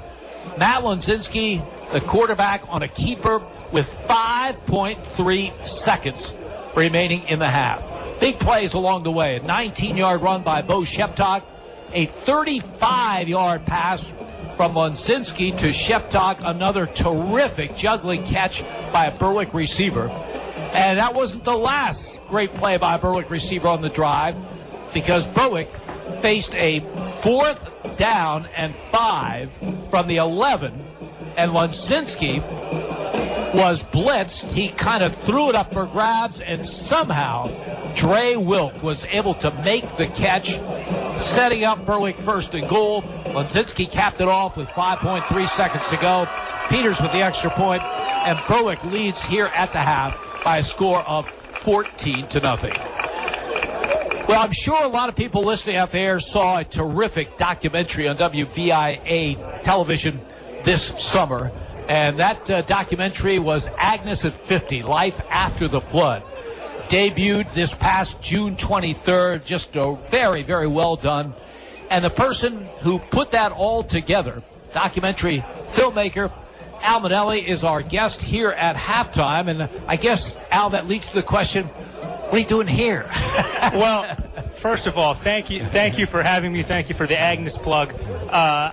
So for anyone unaware, I'm actually following Southern Columbia this season, producing a feature-length documentary for WVIA, following them in the locker room, on the sidelines, on the bus, in school, at home, everywhere, trying to tell the story of this dominant football program that has just been so successful. You know, they're coming off 5 straight titles, going for their 6th consecutive. It's crazy. So I'm following them for the season. Tonight, we're in Berwick. As a football fan, I'm excited. As a documentary filmmaker, I'm like, this is amazing. Because, well, you lose the drama. The drama in one half. Southern losing 14-0 at halftime. We have Garrett Garcia injured on the opening kickoff. very, very sad, and I'm seeing him on the sidelines, and it doesn't look like he's going to go back in. I mean, as a documentary filmmaker, this is like just ripe with drama tonight. This is insane. Do you worry about losing access? I hope not. I hope Jim Roth, I hope Coach is still, still open to me being there, because he's been very gracious to me. The whole team has. I've gotten to know a lot of them, a lot of the coaches. They're used to me there now. They almost forget I'm around. I've been getting a lot of great stuff. But on top of telling the story of this season, we're going to go back in time. So we're telling the history of Southern, how they got here, how they became so dominant. And in doing that, we also have to tell the history of Berwick football. So we will also go into Berwick's storied history as sort of the original dynasty that Southern has now kind of taken that throne. Well, WVIA has enough confidence in you that they pretty much will let you pick your spots, if I'm not mistaken. Why this project? Sure. Right. I pitched this to my supervisors and bosses at WVIA. I'm an in-house filmmaker there, so my job is making short and feature-length documentaries. And I just felt like, I'm very intrigued by dominance and winning and perfection. And we have this amazing story right in our backyard of this Southern Columbia team. But it's not just that they win all these games. It's that they just destroy their opponents. I mean, they're not even close. And that's why tonight is just incredible. It's halftime. They're losing. I don't think they've ever experienced this. I mean, last year, obviously, they lost to Wyomissing in that big game. But there were some injuries there. So this is well, a couple of numbers you should be aware of. Jim Roth in opening games is 37-1. Wow. The loss was to Shamokin in 2005. So they've got a streak of 16 going. And they won the state title that year, regardless. Yes. So it is an amazing story. It must be really neat to get behind the scenes. I mean, we see it from the press box. We get to talk to a coach once a week, but you've been given full access. Yeah, and I think the most surprising thing is just how funny the kids are. I expected them to be very serious, Tom Brady, business-like. They're extremely humorous and funny and full of personality. They're kids, and that's what I think we forget. We look at this team and these wins and this record and just all of that. We must think, they're just robots out there winning and doing. But no, they are kids, and a lot of my favorite footage that I've gotten during camp, during doubles, was them goofing around in the locker room, playing pranks on each other. I mean, that shows you the humanity of these kids, and that's what I want to get across in this film, too. We're at halftime from Crispin Field, the season opener, with Berwick leading Southern Columbia 14-0. We're talking to WVIA television documentary filmmaker Al Manelli. So, Al, you're going to continue this for Southern Columbia as far as they go this season, and then when will we likely be able to see this documentary? So we will be releasing your first peek, your first look at the film will be probably in January. We're going to put out a really, full 2-minute trailer. And then probably next fall, maybe August or September, we have to find a date that kind of works on our schedule. But right now, that seems to be the plan. It could change, but that seems to be the plan. So getting it out about the time where people are gearing up for another football season. Yeah. Sure. Yeah. Well, listen, if it's anything like the great job you did with the Agnes Flood, I think this is going to be terrific. I think football fans, whether you're a Southern Columbia fan or Berwick or anyone from the area, I think will enjoy it. Good luck the rest of the way. Thanks, Jim. Appreciate it. Al Manelli, our guest at halftime. First half, Berwick leading Southern Columbia by a score of 14-0. We'll check first half stats with Andy Lickney when we return. You're listening to Bulldogs Football on Sports Radio, HLM. It won't be long before tax time rolls around, so remember to visit Michael Daddio CPA at ND Accounting and Consulting for your income tax needs. ND Accounting and Consulting handles both business and individual taxes, as well as offering a variety of accounting services, including payroll, auditing, and bookkeeping. For tax and accounting services, look for Michael Daddio CPA at ND Accounting and Consulting with 2 locations, 214 Pine Street in Berwick and 5929 Main Road in Sweet Valley. Red's Roofing, the roofing ninjas of Berwick. The roofing experts for all of our listening area. With over 30 years experience and great rates, why go anywhere else when Red's Roofing will get the job done right for your roofing, decks, and siding, specializing in metal roofs, rubber roofs, and shingles. Most of the work is done in one day. Red's Roofing, the roofing ninjas. Now located in Dushore and also serving Bradford and Sullivan counties with owner Harry Titus, a supporter of the Berwick football team and St. Jude Children's Hospital. Call 570-752-4351. HLM. Hi, this is Cassidy from the Independence Ford Service Department, Route 11 in Bloomsburg. Does your Ford or Lincoln vehicle need service? Having trouble getting an appointment at your usual service center? At Independence Ford, we can and will take care of all your service needs. Regardless of where you purchase your Ford or Lincoln vehicle, our goal is to get you back on the road. Give me a call for an appointment today at 784-1414. Come and get a great deal on total satisfaction. Independence Ford, better people, better prices. When you're planning your next big event, weddings, concerts, church festivals, even construction sites, remember Preferred Portables has you covered. Preferred Portables offers a luxury restroom trailer that even has hot water. Have no power? No problem. They can provide a generator to keep the lights on. Preferred Portables can provide sanitary service to campgrounds, carnivals, parks, parties, and even has an emergency service 24 hours a day. Contact Preferred Portables to learn about event and contractor pricing. Email preferredportables@gmail.com or find them on Facebook at Preferred Portables LLC. Go Berwick Bulldogs! The Valley Sports Leader. This is Berwick High School football coach Mike Bennett. You're listening to Bulldogs football on Sports Radio HLM. Berwick Bulldog football. WHLM Bloomsburg. WBWX Berwick. HLM. A couple minutes away from the second half of the season opener here at Crispin Field. Berwick over Southern Columbia 14-0. Andy, I haven't peeked at your stats, but my guess is that they're even more dominant than the scoreboard. Stunning, Jim, and we'll get them in a second. I do want to do a couple shout-outs. First, coming off the field in the pregame, ran into a happy face, and Carm DiFrancesco and his wife, Virginia. You know, you may stop coaching, but your love of the players, your love of the game, he couldn't keep himself away. Distanced, as he would expect to see him, you know, at the fence, but rooting the Bulldogs on, and a guy who I guess gave Jim Roth his singular season-opening loss when they played Shamokin back in 2005. Good to see Carm. Looks in great health and retirement there. A fellow who's not in as good a health, Roger Nuncaster, has a lot of friends up Berwick way, administrator at Southern Columbia and coached at Southern Columbia. Talked very glowingly of Jim Roth allowing these guys to coach in their own direction and work with them. Raj struggling with health issues, and we certainly do send the best to him. Now let's take a look at those stats. Jimmy, they're hard to believe in any game where a team is held to 7 yards total offense at half, and another team has gained 170 yards. And the real stunning part is that Southern Columbia has been held to 7 yards total at halftime, and Berwick has the 170. Let's look at Southern Columbia. It's been tough. Berwick's defense has been strong, and Berwick's offense has kept Southern's defense off the field.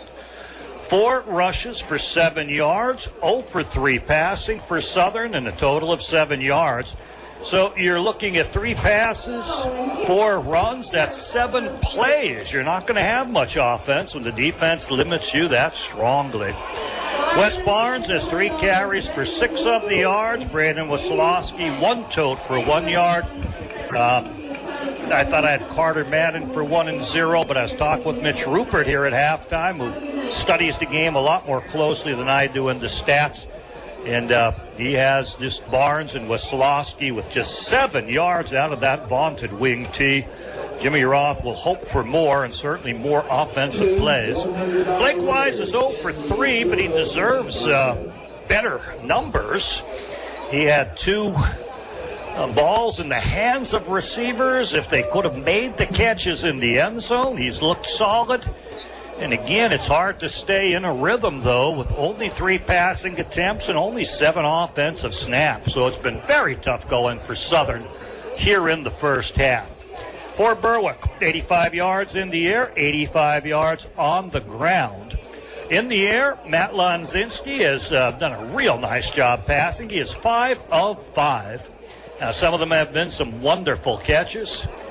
Dre Wilk has 2 of those for 18 yards, including a 7-yard touchdown on a slant. It was a pump and then hit him. Boy, they made that look nice. Bo Sheptock got a 35-yard pass. Spencer Kishbaugh rambled 18 after making a catch. And Ryan Bankus with that incredible, between the linebacker and the corner, little tip ball falling to the ground and catching it on his back, 15 yards there. 5 of 5 passing, 85 yards in the air for Berwick.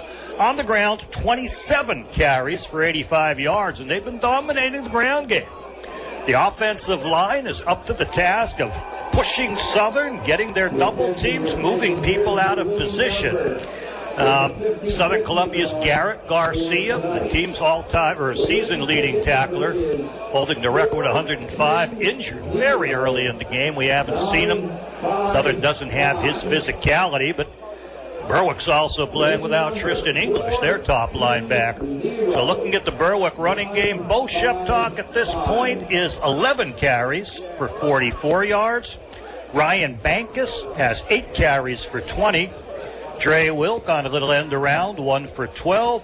James DeAndre, 2 for 2. Spencer Kishbaugh took 1 for 5 yards, but he fumbled it at the line of scrimmage, so rushing yards are actually 0.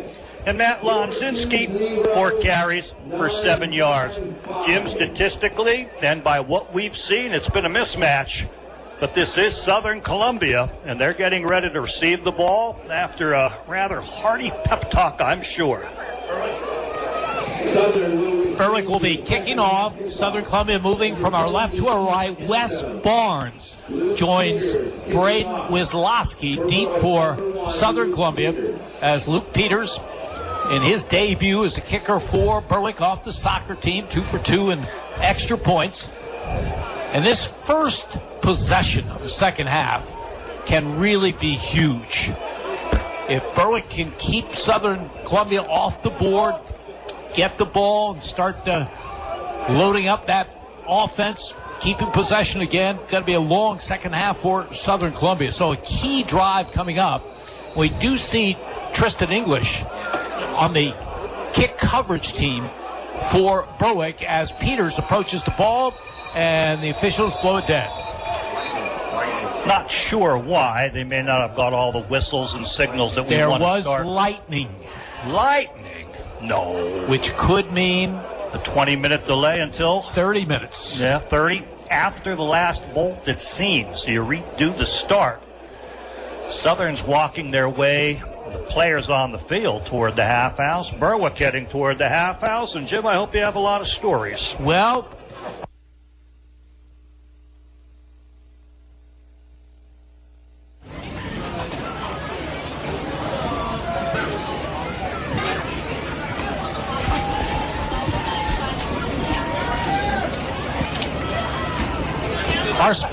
our sponsors will...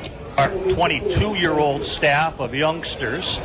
We were joined by Jim Dietz, brother of the infamous Doyle Dietz, and his sidekick Al Cy Hockey, who I understand is going to be inducted into the Southern Columbia Wall of Fame, or is this news I've broken too soon? Southern Columbia Athletic Hall of Fame is the official name. I hope we have, I have these rules concerning the Lightning. My interpretation is when they see it, when you see it, it's 30 minutes from that point. But if somewhere along the way they see it again, like you start the clock. 10 minutes into it, you start that 30 minutes again. That's my understanding. Yeah. I don't know if it was 30 or if it was 20, but they do want to be safe. Now, we must say I don't think there's any rain going on, but the fans are getting out of the middle bleachers. Can you see rain, Jimmy? No. I've got one great story for a lightning delay. Let's hear it. And then you have the rest of the time. Bloomsburg University is playing at Slippery Rock. I remember. I think the season opener, and we get the lightning. So it's a 30-minute delay. No one seemed alarmed by it because all the players and coaches were still out in the field. In the first half of that game, a freshman from Bloomsburg University blocked a kick, and that was the first game that Ed Rush was the special teams coach for Bloomsburg University. So I go down on the field. We have time to kill, obviously, and I said, Ed, congratulations. He said, why? He says, well, you're special teams coach. Your freshman blocked the kick. He said, he screwed up. We had a return on. Ed was wonderful with the special teams and a wonderful individual. His resume, of course, wasn't necessarily the football part that we saw. That was, kind of a hobby, and he was very, very good at it, working with kickers and working with people, and he was a motivational speaker and very high demand throughout the country. But he was one of the very best referees in the National Basketball Association. You would talk with him and mention players, and he'd talk about, oh, this guy wasn't all that bad. And, it was very good. In fact, he offered us seats to basketball games when we were traveling, and we say, Ed, how do you get these? Oh, they're the commissioner seats. So Ed was a special talent at that end, and evaluating talent in football and working the players. Love him. Yep. We were just about to start the second half when the officials saw lightning in the distance, and that means by rule 30 minutes, at least 30 minutes before anything can continue. Our spotter Al Anaconis is on his iPhone.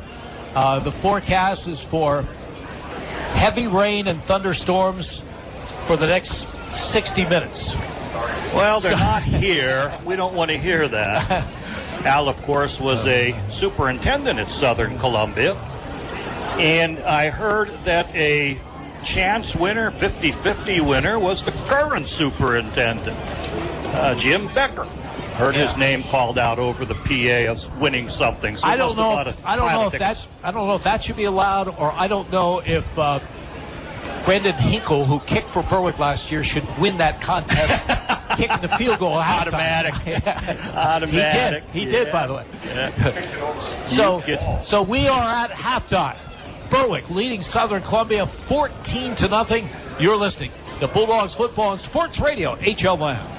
Mason's Monogramming has the largest selection of Bulldog items in Berwick. Family owned with more than 30 years experience and new Bulldog wear for every age, including masks, tees, polos, sweater shirts, jackets, and hats. They even have brand new indestructible silicone cups, koozies, car coasters, decals, and more. Shop at masonsmonogram.com for their new items and select in-person pickup or shipping right to you. Follow their Instagram at Mason's Monogram for their latest new items. Mason's Monogram service in Berwick. Let them personalize for you. Has a sports injury got you down? No one knows sports medicine like Lehigh Valley Orthopedic Institute. Their unrivaled sports team has the highest orthopedic success rates in the region. With more than 30 years of experience, they put athletes first and provide same-day appointments. Don't let a sports injury slow you down. Learn more at lvhn.org/ortho or call 833-LV-ORTHO. HLM. Hi, this is Cassidy from the Independent Sports Service Department, Route 11 in Bloomsburg. Does your Ford or Lincoln vehicle need service? Having trouble getting an appointment at your usual service center? At Independence Ford, we can and will take care of all your service needs. Regardless of where you purchase your Ford or Lincoln vehicle, our goal is to get you back on the road. Give me a call for an appointment today at 784-1414. Come and get a great deal and total satisfaction. Independence Ford, better people, better prices. If you have a child that's interested in gymnastics, or if you've been practicing the sport for years, then Access Gymnastics Academy is where you want to be. Their dedicated coaches will teach you everything you need to know to perform your best, from the basics of flexibility, form, and style to advanced techniques that will improve your rhythm and style during a routine. Call Heidi Rebuck at Access Gymnastics Academy at 570-441-5969. That's 570-441-5969. Now enrolling for beginner to advanced classes at 917 East 7th Street in Bloomsburg. The Valley Sports Leader. This is Berwick High School football coach Mike Bennett. You're listening to Bulldogs Football on Sports Radio, HLM. Berwick Bulldog Football. WHLM Bloomsburg. WBWX Berwick. HLM. Hello, Andy Olickney, our spotter Al Anaconis from Crispin Field in Berwick. We are in a lightning delay. The first half ended, a first half dominated by the Bulldogs of Berwick, who lead this one 14-0. The teams were lined up for the second half kickoff. In fact, Luke Peters had started his approach to the football when the officials blew a whistle. We were looking around for why they would do that. It turns out there was lightning in the distance, and as long as you can see lightning, the rule is that there's a minimum of a 30-minute delay until the game can resume. Andy, I'm thinking this has got to be, we've joked about our issues and filling the time, but how about in those locker rooms, particularly Southern Columbia? I mean, they're behind 14-0. Yeah. They've gone through what they're going to go through, made their adjustments, and they're ready to go at the second half, and now sitting for who knows how long. Adjustments and increased motivation and enthusiasm, increase that energy. You do come out, you're ready to launch into the second half, and then things are blown dead. I must say, we're not seeing lightning. There was one flash. Al Lataconis thought it may have even been a photographer's flash. We're not having any rain.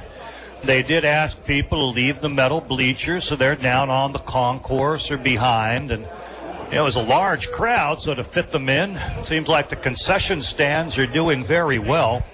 Do want to go back to Jim Becker winning. Jim, he didn't win a 50-50. He won the opportunity to kick a field goal for money. He failed miserably. Yes. And who succeeded wonderfully? Brendan Hinkle. Yes. Berwick's kicker from... who did a great job. We talked about, starters missing from a year ago. I mean, he was a very important part of the Berwick program as a kicker. And obviously it's a small sample size, but from what we saw in the first half, Luke Peters is going to be a nice addition. I like the deep, high kickoffs to the 5-yard line. Now the problem was people didn't cover it, and Loudon Murphy took it all the way in, but they set a hold at the 20-yard line, brought Southern back to the 30, and Berwick's defense proved very stout to stop Southern Columbia from moving after that. In fact, I was surprised at the end of the half. Yes, he has a strong leg, Jim, but there's 5 seconds left. You squib that one. You squib it. You don't give any chance for a return. They'll fall on it the half will end, and that'll be that. But they did kick it deep. Maybe they wanted to work that return team a little bit. There weren't a lot of penalties called the first half, but there were 2 crucial penalties, one against each team. Berwick on their opening possession of the game to start a 15-play drive, and it looks like they're in great shape. They have it at the Southern Columbia 10-yard line, facing a 3rd down and 5, and then there's a hold way behind the line of scrimmage. It ends up 3rd and 20. Eventually, they have to punt the ball away. So that's penalty number 1. The second one was on the kick return by Loud Murphy, who did go in for a touchdown, and that penalty way behind the play. But it's not officials' discretion. If you see it, you call it regardless of whether it has no effect on the play or not. Yeah. In a fair world, you wouldn't call it. But at any rate, if that, this first half has a whole different complexion to it if that call's not made. Yeah. And talking about officials, Jim, every year there's a few rule changes that are made. I don't think we mentioned them. Players are now allowed to wear a jersey with the letter 0.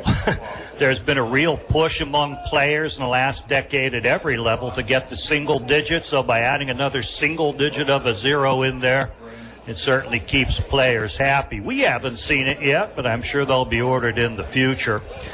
Grounding is now allowed, like at some of the upper levels in football, if a quarterback leaves the pocket and then throws it past the line of scrimmage. Even if there's no receiver in the area, you're allowed to ground that football out there as long as you're getting it deep enough. The chop block's been redefined. Chop block is when 2 players are involved. One is high and the other comes in low. They used to allow that a little bit more in the interior of the line. Now it's out altogether. You can't do that type of blocking anywhere on the field. A safety thing for the players.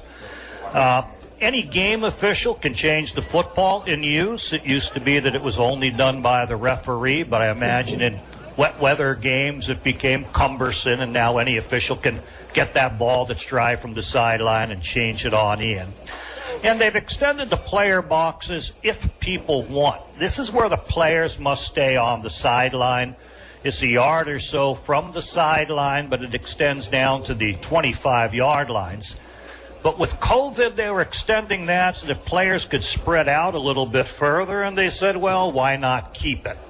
And so long as the opposition is game with it, then you can do that. So a few little dribs and drabs of changes, not a whole lot that's going to make the difference. I think the changes in football are the players.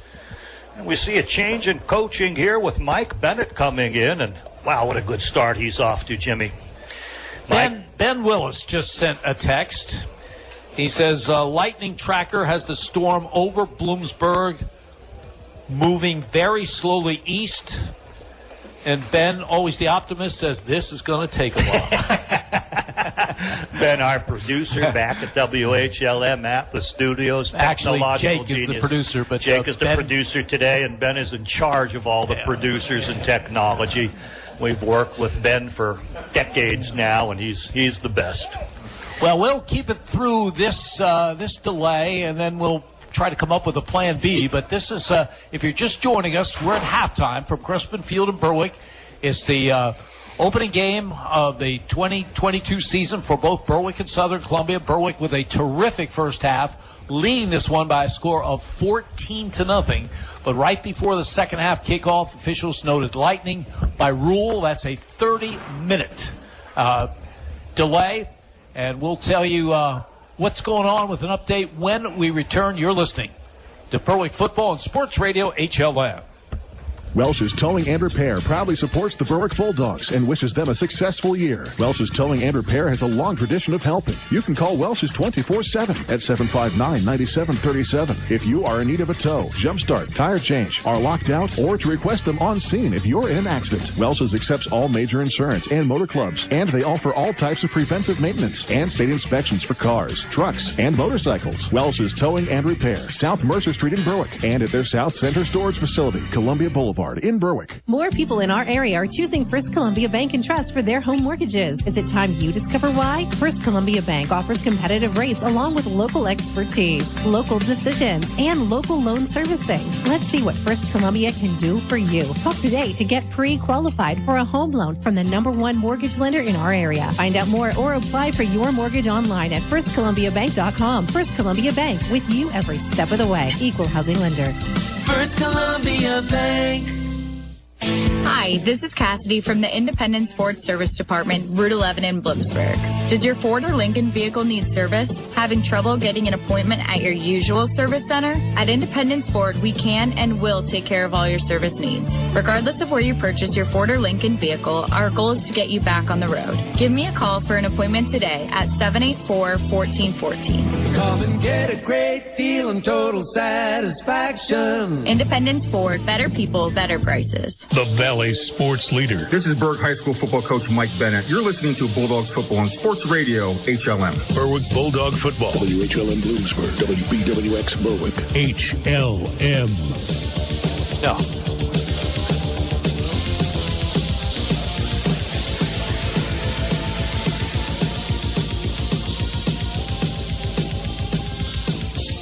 The Valley Sports Leader. This is Berwick High School football coach Mike Bennett. You're listening to Bulldogs Football on Sports Radio HLM. Berwick Bulldog Football. WHLM Bloomsburg. WBWX Berwick. HLM.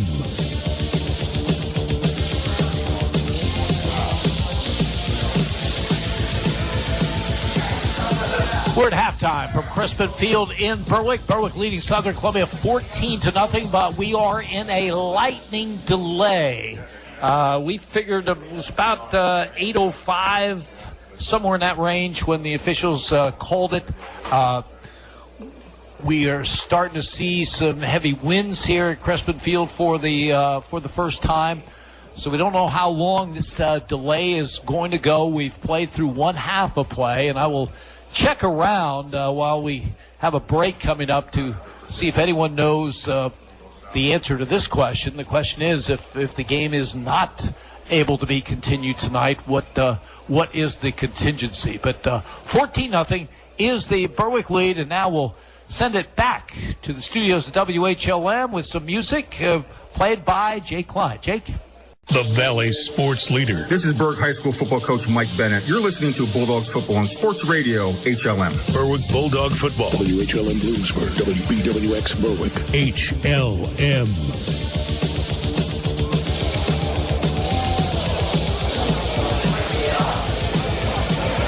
Okay.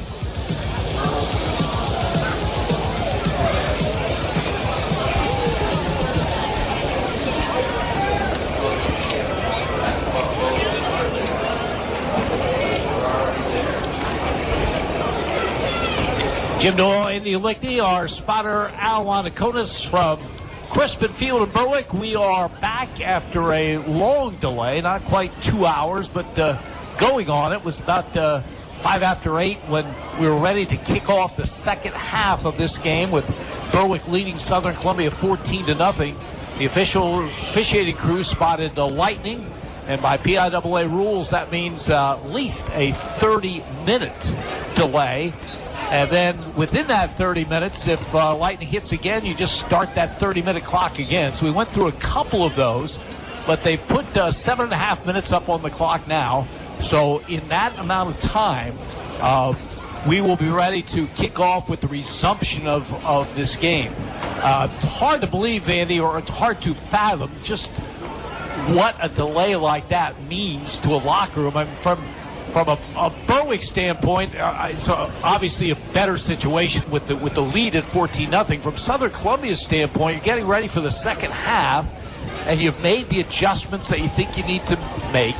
You've got the team ready. They're out and ready for the kickoff, and then the delay comes. And I don't know what you do in the locker room after that. You know, Jim, when you know it's going to be long, you just let them sit and let them, kind of relax. Get introspective. Don't let them get too down. I mean, 14-0 isn't, insurmountable. Now, by the way, Berwick played in the first half, and Southern, had it taken to them.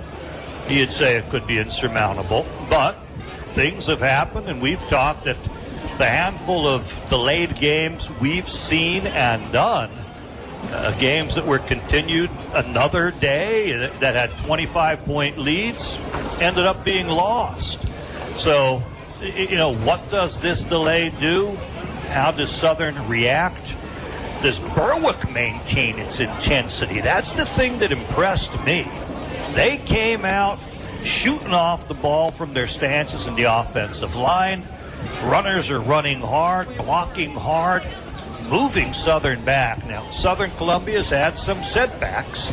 Their best linebacker, they have two great ones, but Garrett Garcia suffered a knee injury on the opening kickoff. Tried to come back for a play defensively and couldn't. So now they've had to shift. Carter Mannon's moved to the inside, but he's 40 pounds lighter than Garrett Garcia. This team is getting the push. Berwick's getting the push, and it's just not quite the same.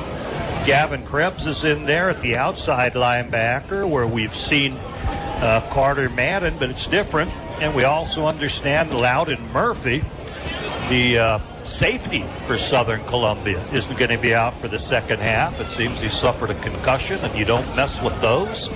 So we don't even know who we're going to see at safety for Southern Columbia. But where Berwick's had that intensity, gained 85 yards on the ground, pushed Southern back, had 27 offensive plays on the ground compared to Southern's 4 on the ground. It was kind of lopsided, and Southern's a little more depleted than they were. And does the delay have them hang their heads, get mopey? As coaches, you have to kind of inspire, perk them up, talk to them, give them a little shaking, but get them back into we're Southern Columbia, and get them back into that mindset that they can come back and win this game and make some adjustments defensively to slow the Berwick power running game down.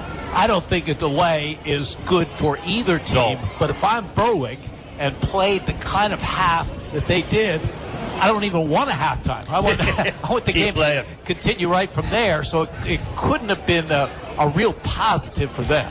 No, and in fact, what happens is, you can get into the set. We played so well, we've won this game in one half. We've won.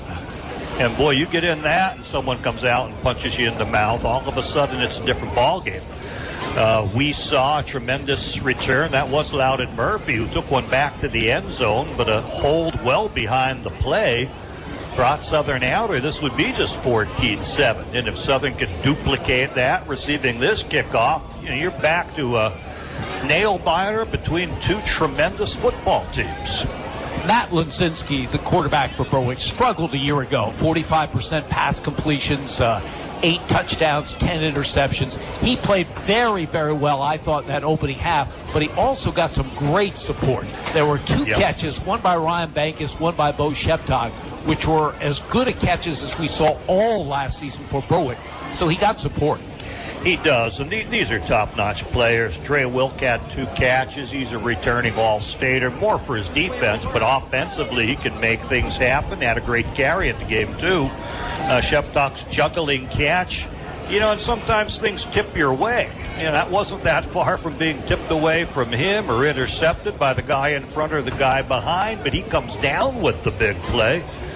Kishpaw's a monster. He's been a monster defensively. He stands out as playing at a level, a tier above everybody else with the viciousness of his hits. But he had an 18-yard reception and looked very good. They tried an end around with him that probably would have scored, but he got a little loose with his hands on it. No, he's been helped. And conversely, Southern Columbia's sophomore quarterback, Blake Wise, he hasn't had the support from his receivers. He had 2 balls in the end zone. One would have been a rather easy catch, drop, fall through the receiver's hands. The other a little more challenging, but catchable by the talent Southern has. And, 2 touchdowns end up dropped.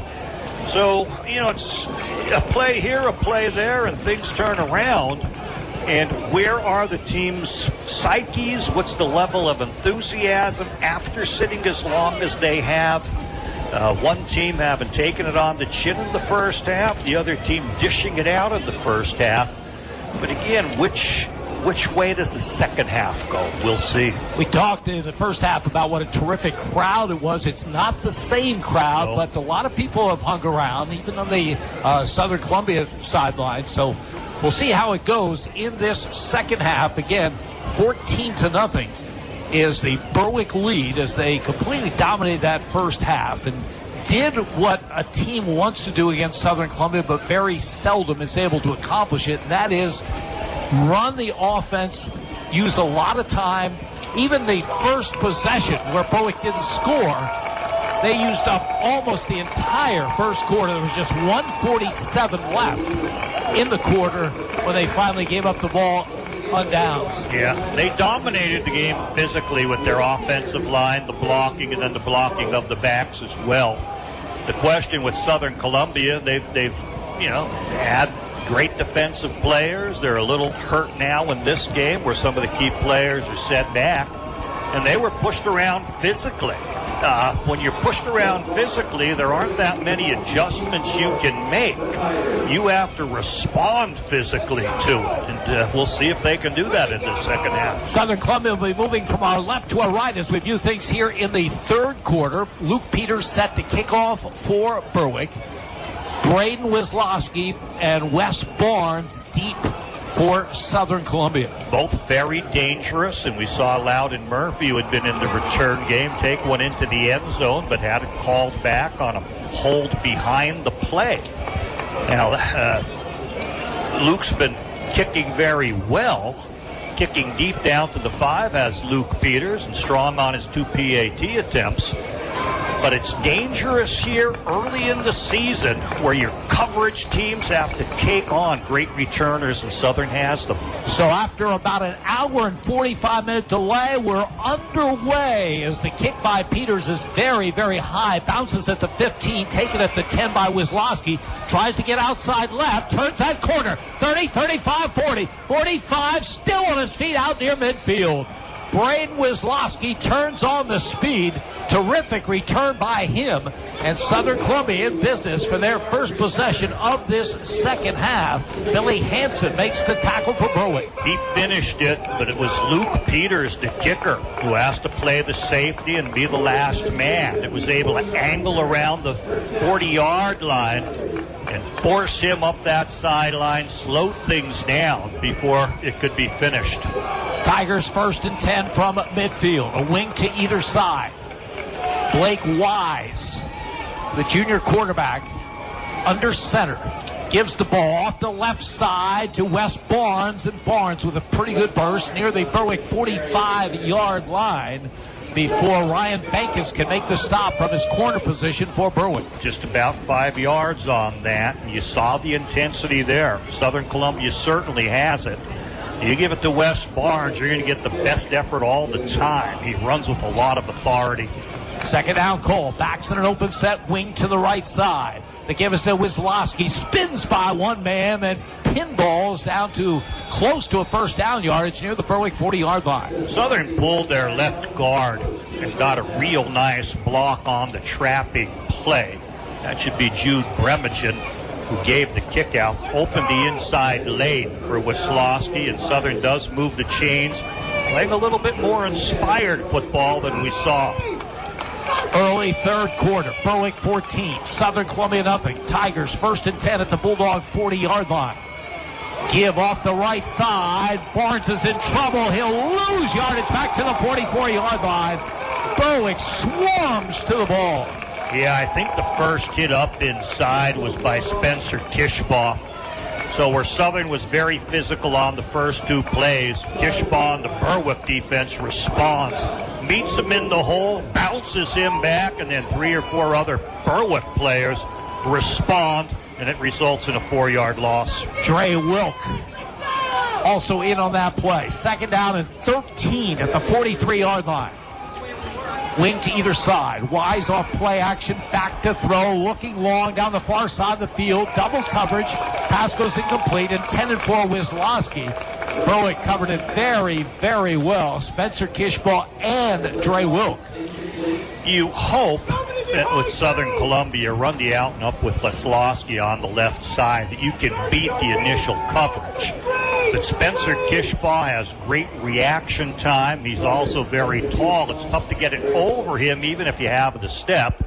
And Dre Wilk, seeing that type of coverage, reacted well from the safety position to give it good double coverage. 3rd and 13 Tigers. Berwick looks like they're coming after the quarterback. Wise back to throw. He just gets it off. Completes it to Barnes, who breaks a tackle, and another inside the 25, inside the 20-yard line. Unbelievable. Berwick coming with the house, and Wise just able to somehow get it off, and then Wes Barnes with terrific second and third efforts. 23 yards on the completion on a 3rd and 13, 1st and 10 Tigers at the Bulldog 20. Inside screen was the call, and linemen let their people come, and boy did they come. Backpedaling quarterback barely gets it off. Wes Barnes catches it to standstill and then makes it happen. From the 20-yard line. Give on the play, and around the right side is Wisłowski trying to make the end zone. He goes high in the air, and then he is carted out of bounds. He did go high, tried to go airborne, hoping he can make that pylon. But Berwick there to put the shot on him around the 2 knocked him out with a hard hit. But as hard as the hit is, and that's motivating for the Berwick defense, the end result is another successful play by Southern Columbia, who's been driving this ball down the field here in the second half. And we'll see a 1st and goal from the 3. Wisłowski shaken up a bit, plus he lost his helmet, so he has to come out after that 17-yard run. And Southern Columbia 1st and goal at the 3. Full house backfield.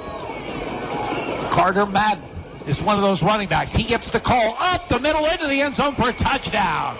So Southern Columbia, after a lightning delay of an hour and 45 minutes, gets the good kick return from Wisłowski and puts together a 50-yard drive, and they have a chance to cut this lead in half with 9:51 to go in the third. Yeah, they're pumped up. 3-yard line, and I don't know if Berwick was in a goal line defense. I was looking directly over the left guard, and I'm thinking I would just sneak it there. They didn't have people up front. Linebackers didn't seem to be in position. Southern had the play called in that direction, led with 2 running backs, gave it to Carter Madden, and he was able to go in standing. Isaac Carter will attempt the extra point. The kick is up, and the kick is good. Time out on the field, 9:51 to go in the third quarter. Berwick 14, Southern Columbia 7. You're listening to Bulldogs Football and Sports Radio, HLM. More people in our area are choosing First Columbia Bank and Trust for their home mortgages. Is it time you discover why? First Columbia Bank offers competitive rates along with local expertise, local decisions, and local loan servicing. Let's see what First Columbia can do for you. Call today to get pre-qualified for a home loan from the #1 mortgage lender in our area. Find out more or apply for your mortgage online at firstcolumbiabank.com. First Columbia Bank, with you every step of the way. Equal housing lender. First Columbia Bank. The Valley Sports Leader. This is Berwick High School football coach Mike Bennett. You're listening to Bulldogs Football on Sports Radio, HLM. Berwick Bulldog Football. WHLM Bloomsburg, WBWX Berwick. HLM. Southern Columbia is on the board for the first time. They go 50 yards in 7 plays on their first possession of the second half. 14-7. They trail. 9:51 to go in the third. Carter's kick is a boomer. Oh, boy. And it goes through and out of the end zone. A line drive, but still went a long way. He has a terrific foot. And Berwick now will try to answer. This is a big series for the Bulldogs. The momentum has shifted, and the Bulldogs take it over at their own 20-yard line. They must answer, Jim. Southern came out, played with enthusiasm, played with high degree of energy, and took it to Berwick. Pushed them off the ball. The runners dominated. The passing game was there. Southern looks rejuvenated. Now, will their defense maintain that same type of intensity? Can they play physically with the Berwick offense? Berwick offense had the same long delay as their defense did. Will they come out with the same intensity? Will they move against a rejuvenated Southern defense? Now, Jake Kozlowski appears to be filling in at safety for Loud Murphy. We'll check the corner positions to see who's filling in for him. As Berwick 1st and 10 from their own 20-yard line. The give off the left side. Flags fly. There's a gain out to about the 25-yard line. Brian Vegas on the carry for Berwick. Sorry, Jim. Brecken Reamer is the man in corner, and he came up hard and got a piece of the man, but was grabbing. I'm not sure if he grabbed the face mask or if we're going to see a holding out here. But it will be Reamer at corner as they've moved Kozlowski inside to the safety position. A little too much time. Jay Rowan, what do we get? Holding Berwick. And that's a drive killer. And face mask against Southern Columbia, so they offset. I thought it might have been a face mask by the way he had to grab to bring the man or slow the man down. So, a do-over. So we have Wislowski at one corner. That was the situation started. It looks like it might be Jake Hoy at that other corner now. And the safety is Jake Kozlowski. 1st and 10, Berwick, a do-over from their own 20-yard line. One running back behind Wansinski. Toss, sweep right side, the big loss back at the 13-yard line. Wes Barnes, who has been nothing short of spectacular defensively in this game, makes that play. It's a loss of close to 7 back to the 13. He is a disruptor, Jim. Sometimes you need those impact players. Berwick has it with Spencer Kishbaugh. Southern in this game, we're seeing it with Wes Barnes. He knows he needs to step up. You know, they're not at full strength in the linebacker unit with the loss of Garrett Garcia in this one. Wes Barnes is trying to do sort of double duty, and that was an impact play there. Who was the runner? 2nd and 17 for Berwick, back at their 13-yard line. I formation. Give is the tailback straight ahead and maybe a yard on the play. They've been alternating Bo Sheptock and Ryan Bankus. That was Sheptock on that carry. Out to about the 15. Carter Madden in on the stop for the Tigers. 2 yards. So a big call coming. 3rd down and 15 for Berwick back at their 15-yard line. Southern Columbia just scored to make it a 14-7 Berwick lead. The Bulldogs obviously would not like to give it back. They've made some big pass plays to pick up first downs in this game, even in obvious passing situations. This is one of those, as Dre Wilk is in a slot to the left. There's also a slot to the right. Lonzinski will operate out of the gun. See if Southern Columbia is coming. They are. He barely gets the pass away. Long down the sideline, incomplete. And boy, that blitz paid off, because Berwick had a player open downfield. The pass sailed over his head. Lonzinski had to get it away in a hurry. Southern's known for their blitzing units. Again, in a 4-4, you have stacks at defensive line with a linebacker behind. Go inside, go outside. Bring the inside backers, bring the outside backers, bring all four backers if you want. There's been a lot of pressure on Lonzinski. First incomplete pass, but he's felt that pressure earlier in the game, and that time he really felt it and couldn't make a completion. And that was Spencer Kishbaugh that had a step on the secondary. As Berwick will punt for the second time in this game, Dre Wilk will do the honors. He's right at the goal line. Snap by Ethan Lear, and it's shanked off to the side. Short punt. Wisłowski picks it up on the sideline and picks up a couple of yards. Scary play by Braden Wisłowski. Southern Columbia was going to get good field position regardless. He just added a couple of yards onto that by coming up and returning it. The ball is at the 26-yard line of Berwick. That's where the Tigers put it in play with 7:41 to go in the third, and the Bulldogs leading at 14-7. Berwick had a man down on the ball, watching it bounce. It looked like it was going out of bounds. He got a little nonchalant, thinking Wisłowski wouldn't take the risk. Wisłowski, realizing he's on the sideline, did. First down call. Berwick's all over the ball carrier. Will be a loss back to the 30-yard line. Bulldogs all over Braden Wisłowski. Yes, they were that time. Good gang tackling as Southern tries to go short side here toward the Berwick sideline. Jimmy Deandra leading the way for the Bulldogs for his linebacker position. It's a loss of 4. Second down and 14, Southern Columbia at the Bulldog 30. And how does Southern choose to play it? They're not that far away from the red zone, but now it's a 2nd and 15. Do they pass or do they try to run for it? Backs in an open set. Wing to the right side. There's the inside reverse. Madden has it at the 20, the 15, the 10, the 5, and the touchdown for Carter Madden from 30 yards out. A staple of the wing T offense, the inside reverse. First time we've seen it tonight, and it works for a 30-yard TD. Berwick, I don't think you forget about it, but Southern executes it so well. You see the handoff going here to the near side, and then boom, they give it back to Madden going the other way. And there's blocking on that side. Kick out on the contained man. He runs inside that. No one else there. And he showed tremendous speed, Jim, once he got the ball. Extra point attempt coming from Isaac Carter, trying to tie. The snap is high. Kozlowski's going to have to run for it. He throws into the end zone. There's a guy there, and he catches it for the 2-point conversion, and Southern Columbia takes the lead. Ryan Kerstetter, the big tight end. You have a drill, Jim, on bad snaps or high snaps, and you yell break or whatever it is. And Ryan Kerstetter, left from right tight end, went to the back line of the end zone. Kozlowski rolled in that direction because of the bad snap. And where Southern would have been happy with a 14-14 tie and the PAT kick, they end up with a 2-point conversion by accident and the lead. Boy, and a really heads-up play by Jake Kozlowski. Yes.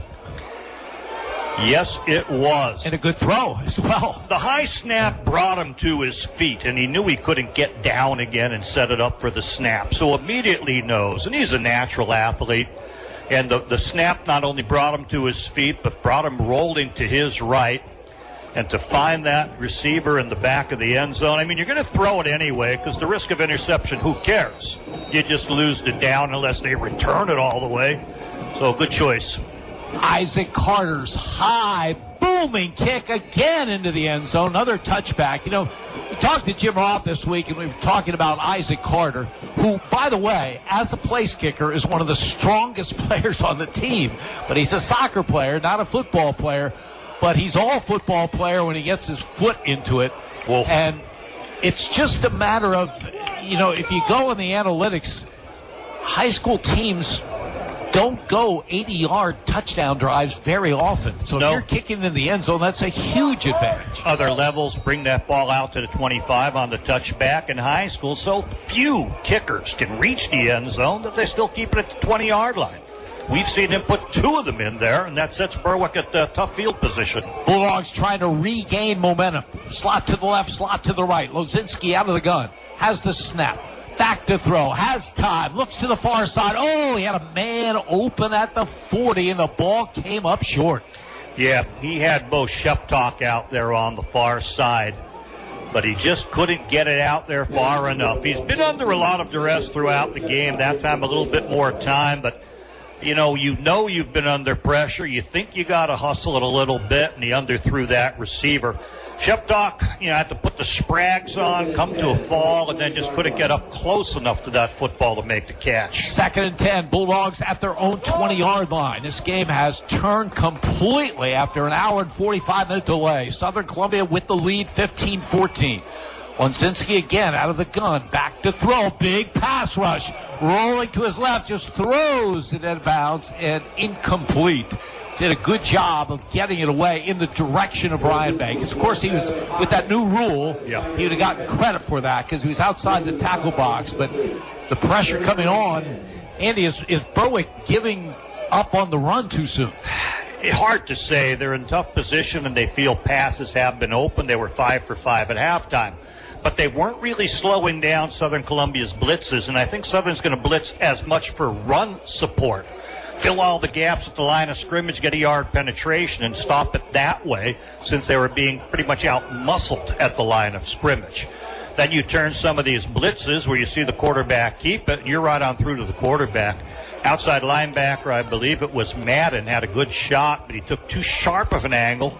Quarterback was able to go wide. 3rd and 10, Lozinski out of the gun, has the snap. Big pass rush again. He'll be tripped up and sacked back at the 14-yard line. Well, Southern Columbia now really teeing off on Matt Lozinski. And the punt team will come on for the Bulldogs. 2nd sack of the game for Southern Columbia. Lozinski really had nowhere to go. Andy Mills is going to keep putting this pressure on. He's going to shoot all of the gaps. Berwick doesn't have enough people to cover them all. Someone's going to either get through or they're going to fill them all against the run. You're going to see Dre Wilk back near the end line or the goal line again for this punt. He shanked the last one. Boy, and Wes Barnes and Braden Wisloski, 2 dangerous return men, back for Southern Columbia. Lear with a good snap. Wilk with the kick. It bounces at the 40, takes a nice roll where the Bulldogs are concerned. It will go dead at the Southern Columbia 48-yard line. That's where the Tigers will put it in play with 5 minutes and 50 seconds in a third quarter that's been dominated by Southern Columbia. They lead Berwick now by a score of 15-14. Yes, they do. Dre Wilk basically happy to get the punt off, not attempting to get it real deep to those dangerous return men. Wants it to bounce in front of them, and a fortuitous bounce for his team across the 50. Southern Columbia moving from our left to our right. 2 possessions, 2 touchdowns in this third quarter after being shut out in the first half of play. Wes Barnes is being taken off the field as Southern Columbia from their 48. Wisloski in motion. Call goes straight ahead on the carry for Southern Columbia is Jack Biermas, number 20. His first carry of the game picks up 2 to the 50-yard line. 2nd down and 8. Jimmy, I think it might have been 3 Wes Barnes who's now going off for a spell. No, he was not in the game. He was not in? No, he started on and then went off the field before that snap. Okay. 2nd down and 8. Big hit by Spencer Kishbaugh again. Southern Columbia from midfield. Madden goes in motion, takes the handoff, tries the left side, looks for room. Berwick's all over the play. He's brought down right at the line of scrimmage. Berwick staying stout. Strong at the linebacker position. Defensive linemen holding their own, not getting pushed back now. Braylon Hawkins, a linebacker, in on that play. So now at 3rd down and 8. And the way this third quarter has gone for Berwick, they really need to stop here.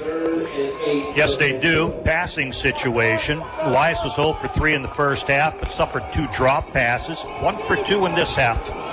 He's under center. Wide receiver to either side. Blake Wise back to throw. Fires a quick out and has his man, Carter Madden. Boy, nice throw by Wise. One step back and a quick out to Madden, who's having a good second half. And they move the sticks. The tackle made by Berwick's Carmen Martz. Gain of 19 on the play. Good call. Southern Columbia's coaches deserve credit there, most likely Jimmy Roth. Had Madden released from the right side on an out pattern. Very short drop, as you mentioned, Jim, and on the money. 1st and 10 from the Berwick 31-yard line. Wisłowski in motion, takes the handoff, looks for room off the right side, breaks a tackle, breaks another, 20, 15, 10, 5, he's in for a touchdown. Southern Columbia now 3 possessions, 3 scores in this third quarter. The latest 31 yards from Braden Wisłowski. You have to stop him at the line of scrimmage, because if he gets into the open field and there's any type of openness in front of him, his speed's going to go the rest of the way. He waited for the block, then a little shake and bake at the linebacker zone, and then he could see the end zone and no one between him and it, and accelerated, and Wisłowski's speed is going to get him there. So Southern Columbia extends the lead to 21-14. Now, they're taking a lot of time here. Are they going for 2? I believe they are, Jim. There's that card, and if it's 15-4 and then you score a touchdown, you go for 2. Snapped. Ooh. Snapped to Wise is fumbled, and he is buried. So the extra point attempt fails. 3:57 to go in the third. Southern Columbia 21, Berwick 14. You're listening to Bulldogs football on Sports Radio HLM. When you think of Wagner's trophies and engravables, you may only think of trophies, but we're much, much more than that. We can take care of your wedding gift ideas or gifts for your graduate. T-shirts and commemorative gifts for your company picnic or family reunion. Unique gifts, personalized to your every need. So when you think gifts, think of Wagner's Trophies and Engravables in downtown Bloomsburg. Online at wagnerstrophies.com. The Valley Sports Leader. This is Berg High School football coach Mike Bennett. You're listening to Bulldogs football on Sports Radio HLM. Berwick Bulldog football. WHLM Bloomsburg, WBWX Berwick. HLM.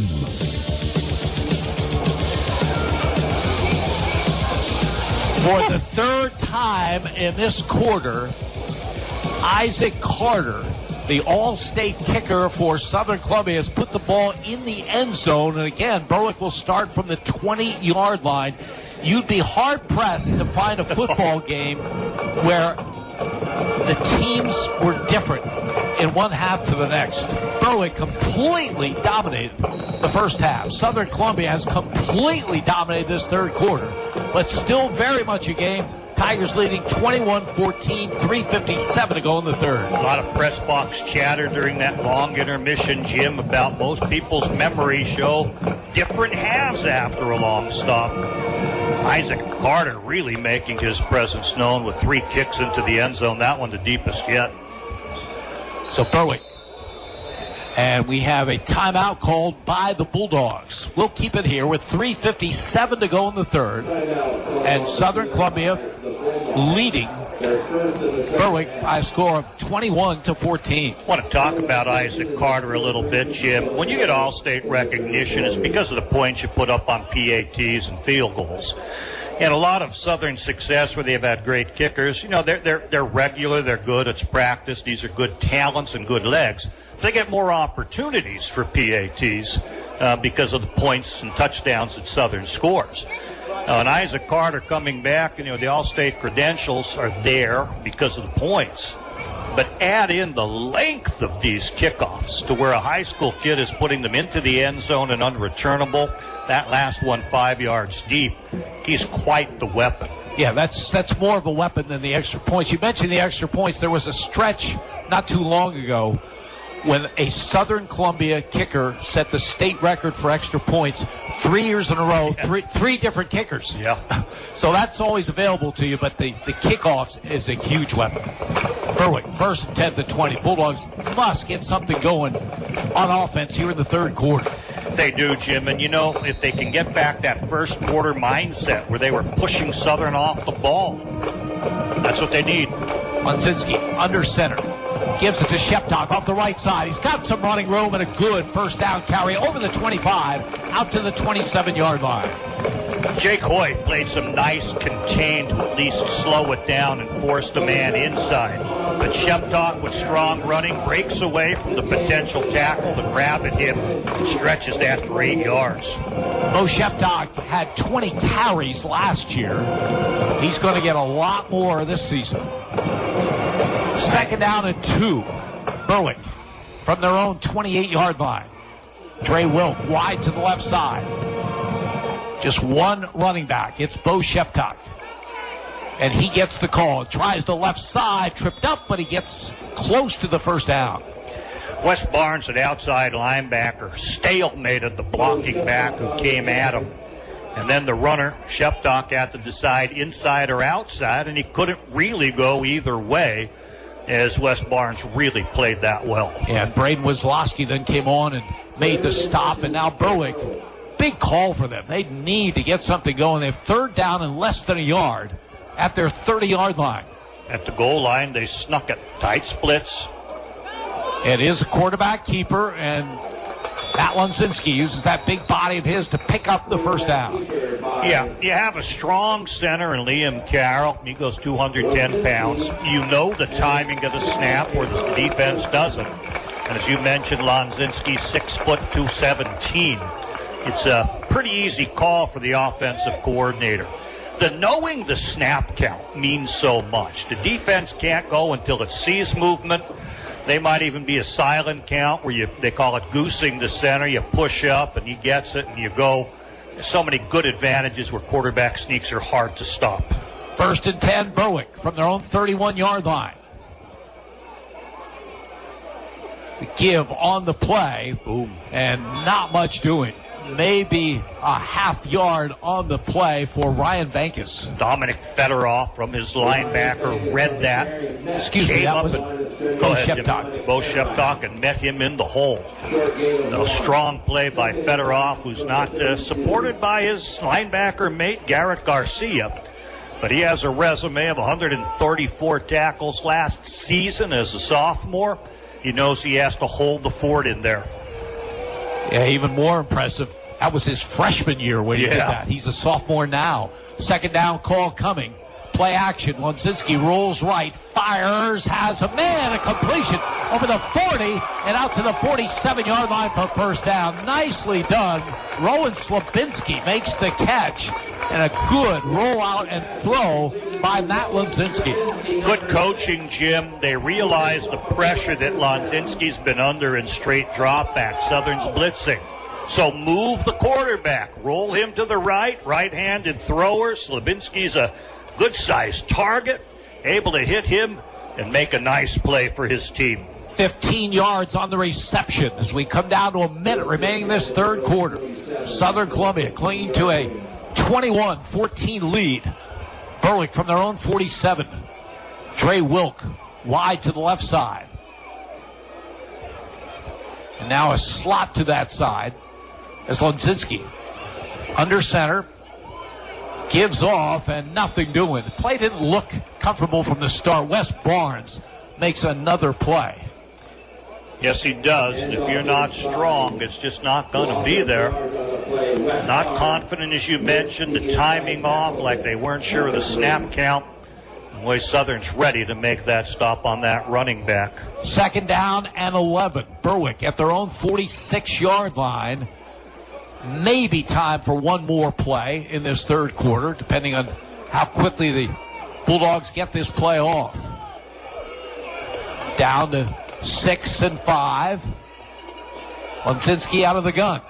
Fires quick out to the far side. Has his man, Spencer Kitchball, down that sideline, and then runs over a tackler. Oh, did he ever. Very close to the first down yardage. as that will be the final play of this third quarter with the score, Southern Columbia 21, Berwick 14. You're listening to Bulldogs Football on Sports Radio HLM. If you haven't been to Name Brand Liquidations in the Berwick Plaza Shopping Center, you're missing out on great values. At Name Brand Liquidations, you'll save money from 50 to 90% on everything imaginable. From furniture to food to bedding, you name it. Name Brand Liquidations not only sells a huge variety of merchandise, they feature name brands just like their name says, at low prices. When you're in the market for anything, shop at the store that has everything. Name Brand Liquidations. Wishing the Berwick Bulldogs a great season. The Valley Sports Leader. This is Berwick High School football coach Mike Bennett. You're listening to Bulldogs Football on Sports Radio HLM. Berwick Bulldog Football. WHLM Bloomsburg. WBWX Berwick. HLM. 3 quarters in the books here at Crespin Field in Berwick, the 2022 season opener. We have a good one going. Southern Columbia leading Berwick 21-14. Bulldogs dominate the first half, lead 14-0 in the break. And then after an hour, 45-minute delay for Lightning, Southern Columbia comes out here in the third quarter, dominates this quarter, 3 possessions, 3 scores. But Berwick down just 7, and they'll start this final period with the ball at the Southern Columbia 45-yard line, moving from our left to our right, 3rd down and 2. And will it be 4th down territory if you don't get it? We're seeing a fullback and I formation, so Berwick's showing power run. Need to mentally get themselves set for this. Jimmy Deandra is the fullback. Southern Columbia comes across. They wanted to blitz, and it just got too close. Couldn't stop it, so Berwick will get the first down the easy way. The 5-yard penalty to the Southern Columbia 40-yard line. Good coaching, Jim. You have the natural stoppage with the change of the quarter. You need 2 yards. You tell your quarterback, look, we're going to change the cadence. We're going to go on 3 instead of 1 like we've been going all along. Bark that first hut.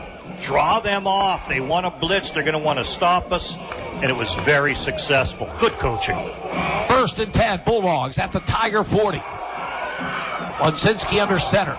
Straight drop back to throw. Has some time. Looking long down the far side. He has a man at the 10-yard line. And Dre Wilk is in the end zone for a touchdown. Spectacular play by Wilk coming back on the ball. Berwick's within a point. He was thrown down the left side. He was afforded enough protection from the 5-man drop to be able to throw it deep to Wilk, who has great speed. Wilk's about 30 yards past the line of scrimmage. He has to step on his man, whose back is to the play. The ball is underthrown and inside on the field. Wilk is the only one who can see it. He's able to put on the brakes, come back, and by the time he gets the catch, the man is out of the play on the sideline, and he's able to sprint it on in.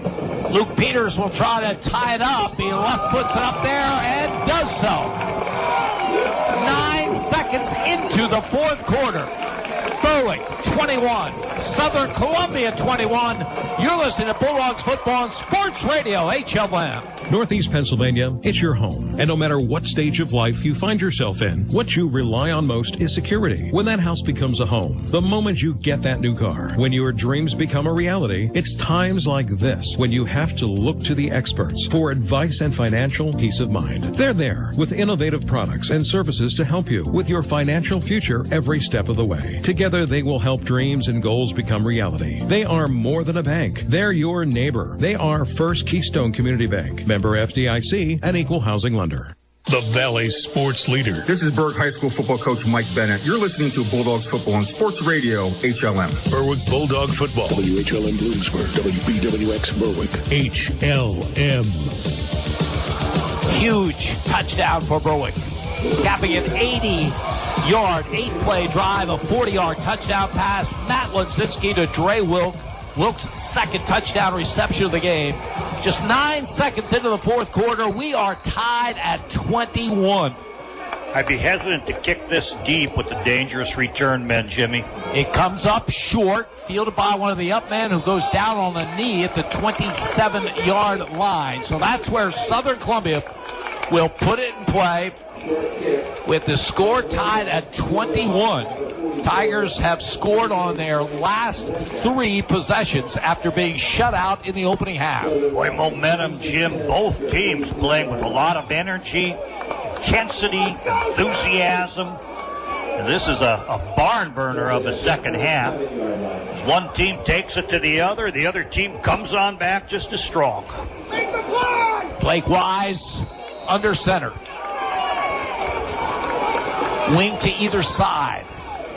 From the 27. In motion, Carter Madden. Madden off the right side has running room over the 35, the 40, and he breaks open at midfield. He's down the far sideline, and it's not Madden. Let's check it. It's Braden Wisloski, who goes the distance, 73 yards. 73 yards is going to put him over 100 for the game, Jim, but you expect that. He has that type of speed. He was wing left, came a step or two in motion, took the ball from the quarterback, going from left to right. He had a good kick-out block, was able to turn up inside the widest man who had contained, but couldn't keep that lane tight enough. And then it's a question of speed. He uses the speed down the right side, back to the middle of the field against the grain, and no one is catching the fastest man in the state. What a backbreaker. Berwick goes through an 80-yard drive, maybe gets the momentum back, ties the score, and Wisloski in one big play gives Southern the lead back. This time the snap is good. The kick is low, though, and it's no good. It's no good.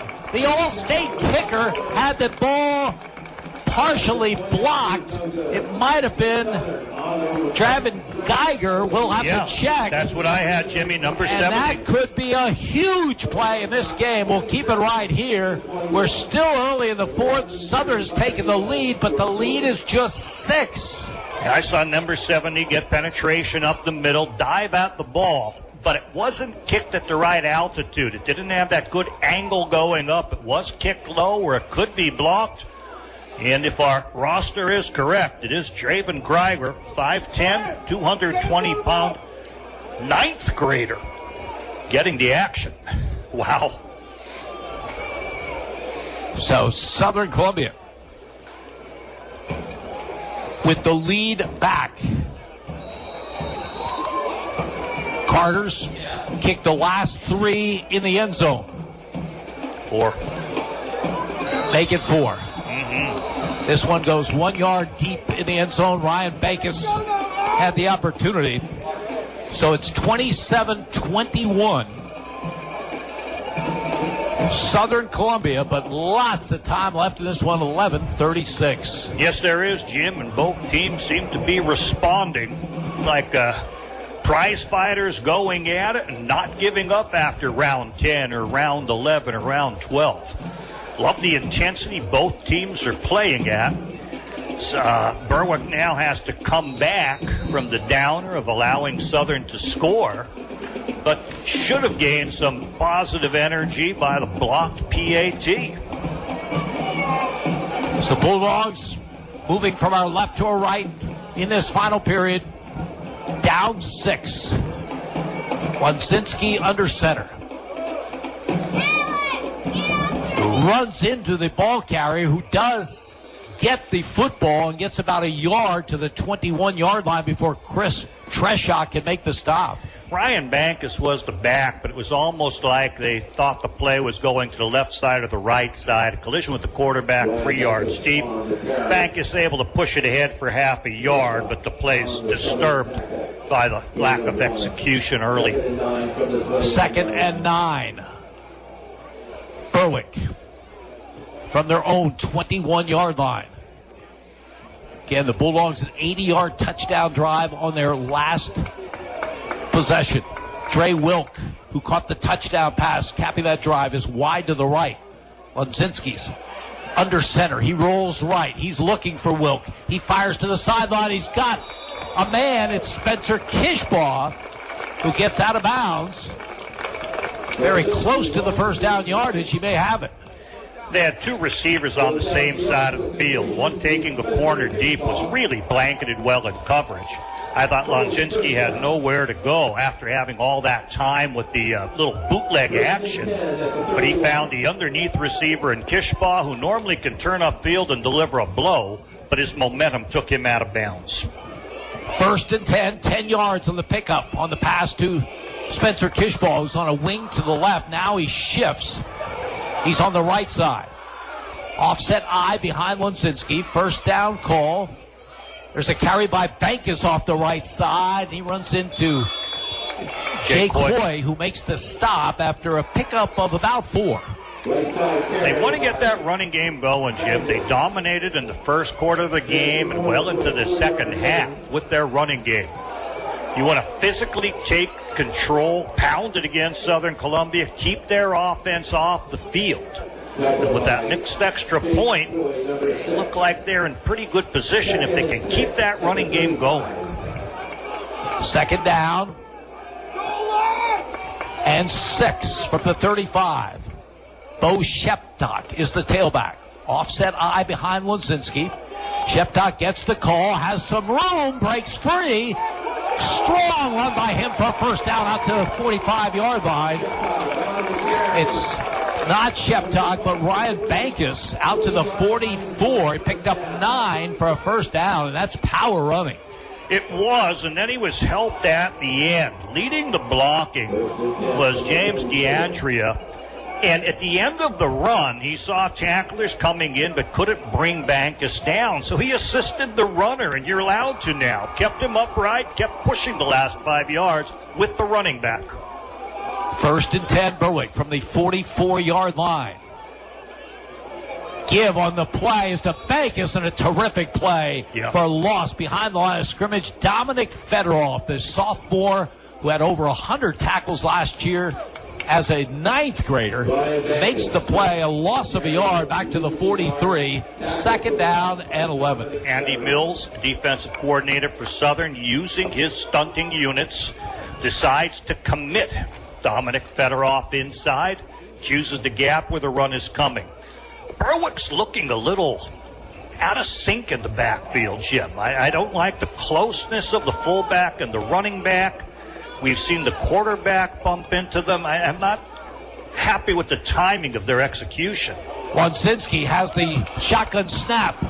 Bounce. He gets it and throws a pass downfield and almost got his receiver almost picked off. A lot of things going on there. Jake Kozlowski almost made a big play in the secondary. It was a bad snap that kind of messed up the play from the start. Lonzinski did a good job to get it away. Now Berwick faces 3rd down and 11 at their 43. I like the concept of rolling the quarterback. We've seen him on the bootleg where he had that nice completion to Kishbaugh earlier.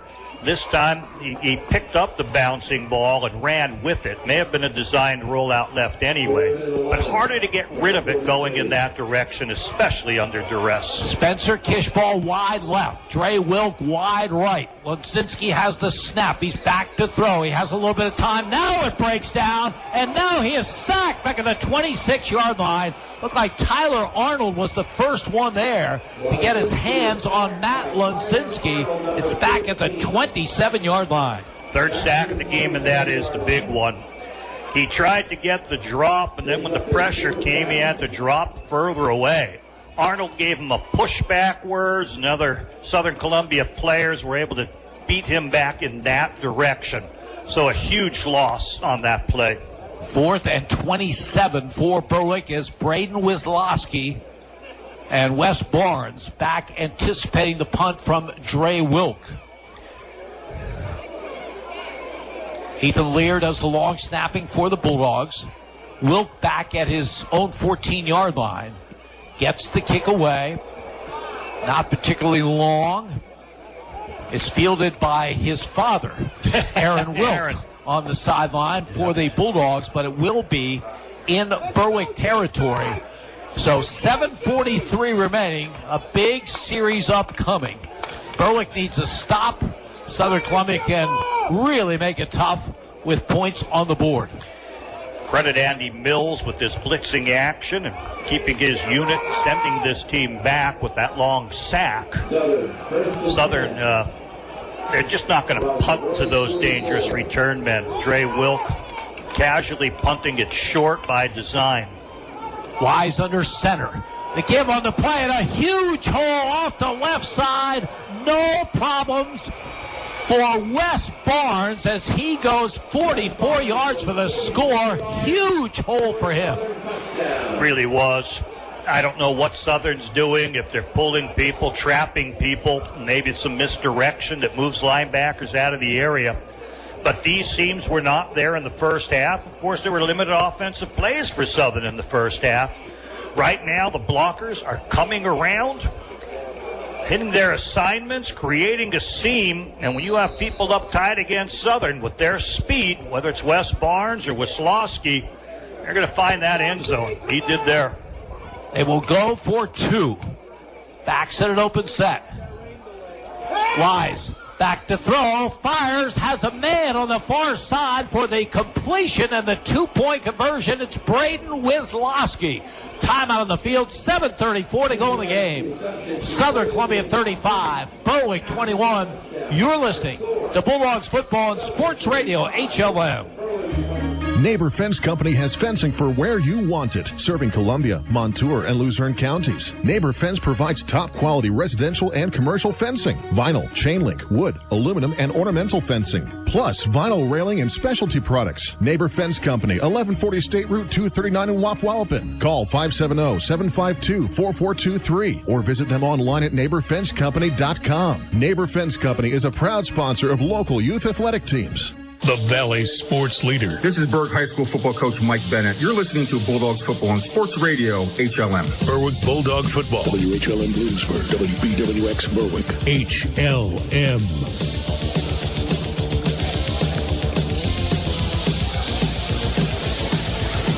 Isaac Carter continues his impressive kickoffs into the end zone one more time. I think that's 5 touchbacks this half. After each of the Southern Columbia touchdowns, who could have foreseen this?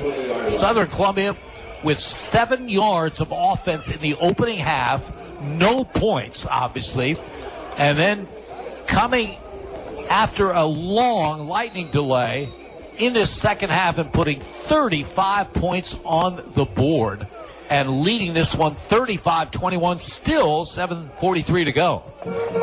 Yeah, strange turnaround considering the energy Berwick had in the first half, and they're playing with effort, Jim. You can't fault Berwick.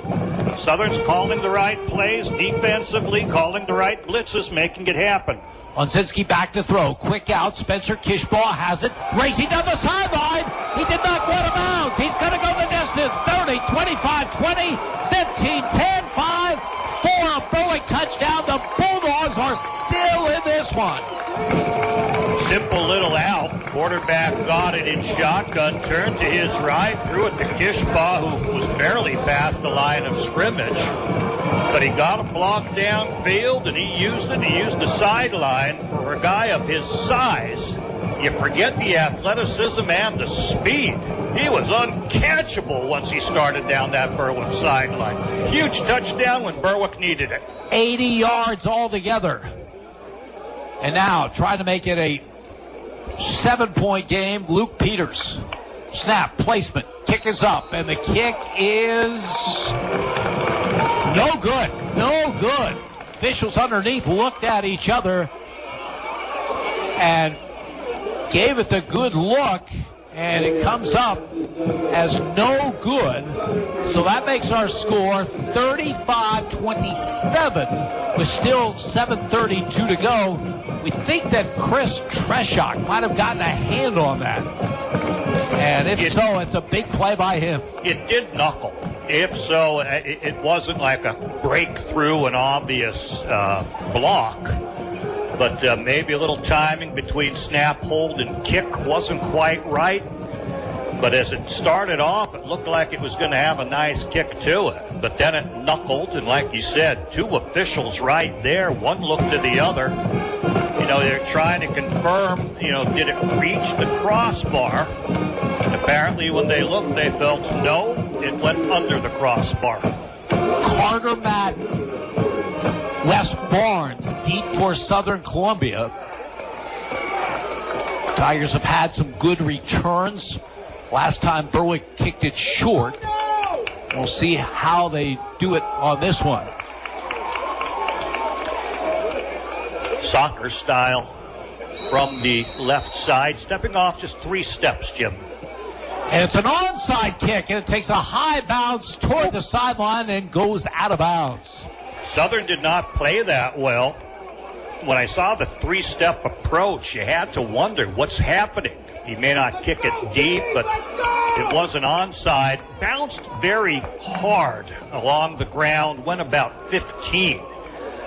Southern had 2 players come up, but then they watched it. I mean, at that point, get it or bat it out of bounds, or, you try to play it. You can't fumble it. It's going to be an onside kick. So I was surprised that they let it roll. They'll probably be instructed on proper protocol during the week. And the way Southern Columbia's offense has been clicking here in the second half, I like the call of onside kick. Jimmy, I've liked a lot of the calls. I've liked the Berwick coaching. I like what I've seen. I think there's been a lot of good offensive calls. I think defensively they came in prepared. I certainly do like that. I agree. Why kick to them deep? Take the chance. If you can recover, have a good shot. So pressure on the Berwick defense. Bulldogs down 7. Call goes to West. Break free. 35-30, far sideline, 20, 15, 10, 5, and a touchdown. Wes Barnes, 56 yards. Give him 111 on the game. With that, his second touchdown. Weslowski now is comfortably over 100. Have to add him up. Jim, they're just tough. They get into the second level, the linebacker level, and if you don't have the good shoulder in him, and Berwick just wasn't in position, you're grabbing. He's too tough. He breaks away. He shrugs away. And then the speed once he shrugs away is just incredible. Berwick's secondary needs some better pursuit angles, though. Kind of disappeared on that in the last few touchdowns. High snap again. The kick by Carter is up, and the kick is good. Time out of the field, 7:12 still to go in this one. Southern Columbia 42, Berwick 27. We'll keep it right here. This is just unbelievable how this game has turned around in this second half. As we talked about the delay and what effect that might have. And I mentioned, if not to make excuses for Berwick, but if you're Berwick and have played the great first half that you did, you don't want any delay at all. No. You want to get right out there and keep it going. And that did not happen. One thing, though, Jim, in that first half, Southern had only 4 plays, 3 were incomplete passes. They never got a chance to get their offense going. We know the talent that Southern Columbia has, the way they have that breakaway speed. So even though there's not a Garcia running the ball where you expect those highlights, there is a Wes Barnes with 111 yards and 2 touchdowns, and a Braden Weslowski with 119 yards on the game. Isaac Carter again. Another touchback. I don't think I've ever seen this in a high school game. Every single kickoff in the second half has been into the Berwick end zone. 6 into the end zone. You know, it's got to set some kind of a record. If it's not just a second half record, if it's not a game record, where Southern Columbia usually does score enough that when you have that great kicker, he can show off that leg. So there may be other games where Southern's coasting to victories, where he keeps on kicking, and he could have 7, 8, 9, 10 into the end zone till they're done. 1st and 10, Bulldogs at their own 20-yard line. They have run the ball effectively in this game, but may not be able to with the deficit at 42-27. Onsinski takes the shotgun snap, back to throw, fires a quick out, incomplete. A little bit low for the intended receiver on the far side at the 22-yard line. Jay Coy with pretty good coverage, too. They tried to run him off, come back on a stop pattern. Coy backpedaled, saw the quarterback step, came up, so he was in position to make the play. Incomplete. 2nd down and 10. 7:08 remaining in the game. Remarkable comeback by Southern Columbia after the long delay. Slot left, slot right.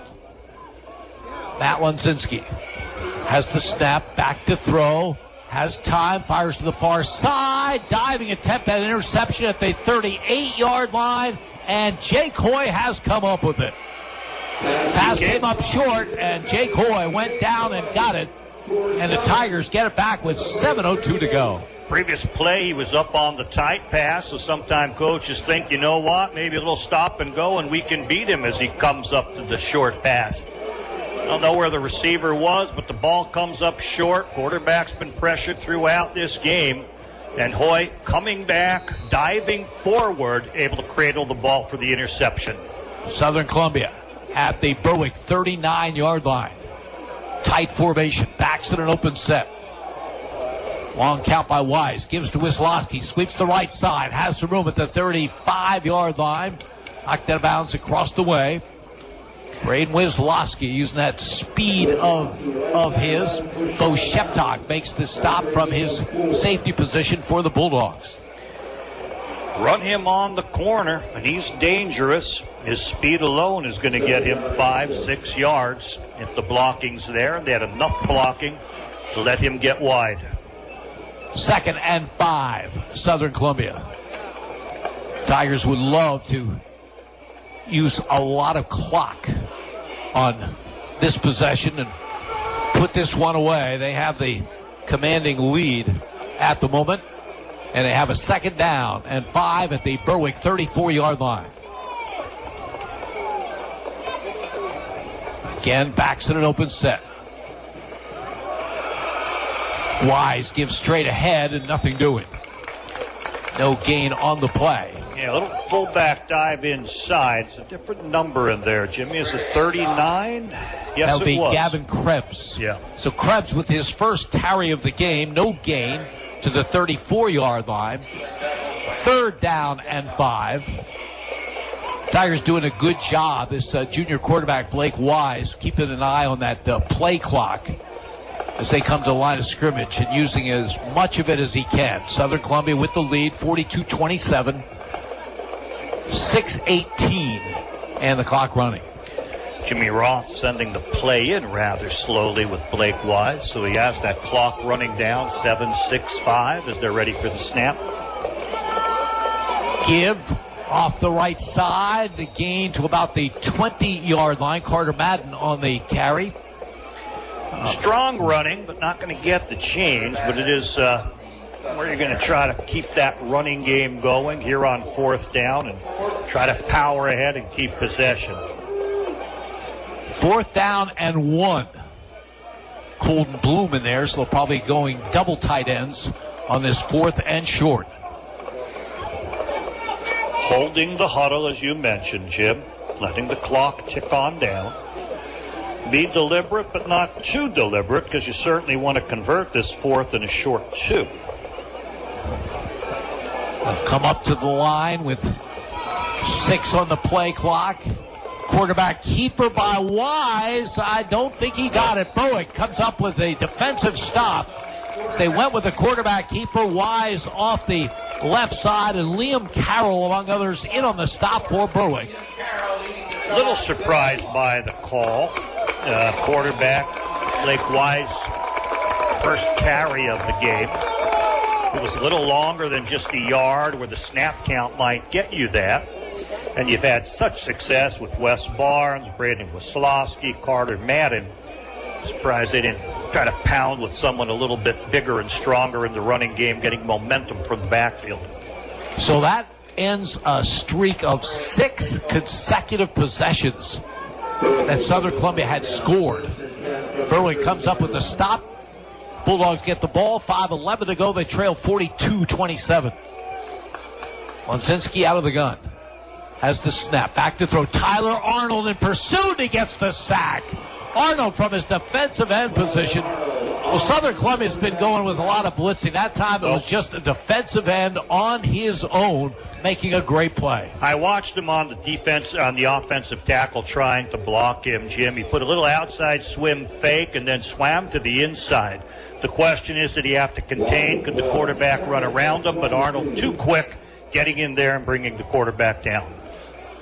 Back to throw. Lonsinski has Spencer Kishbaugh. This time on that sideline, he is brought down, knocked out of bounds.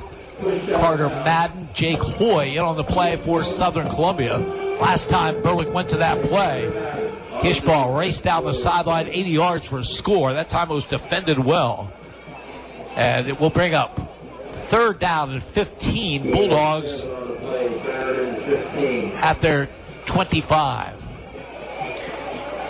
Spencer Kishbaugh's had a great game. Offensively, you see the standouts. Boy, defensively, highlight reel hits constantly. Just plays at a different level from other high school players, almost like he's a collegiate joined in there. 3rd and long. Dre Wilk in motion to the left side. Lonsinski looking long over the head of Wilk at the 45-yard line. Would have had been a perfect pass, was not. And we'll see if Berwick goes with a punt here with 4:28 to go. Question of coaching philosophy, and we're not sure how Mike Bennett chooses to go with this situation. Is it to never say die in 4th and 15 with bad field position and you go for it? You punt it away and say we don't want Southern to score again. We'll see. Southern Columbia isn't buying the fact that they're punting just yet. They send no one back. Now it looks like Wilk will be doing the punting, so Wes Barnes will take a couple of steps back. They're still not buying it. I would be punting in this situation. You just don't need to return it.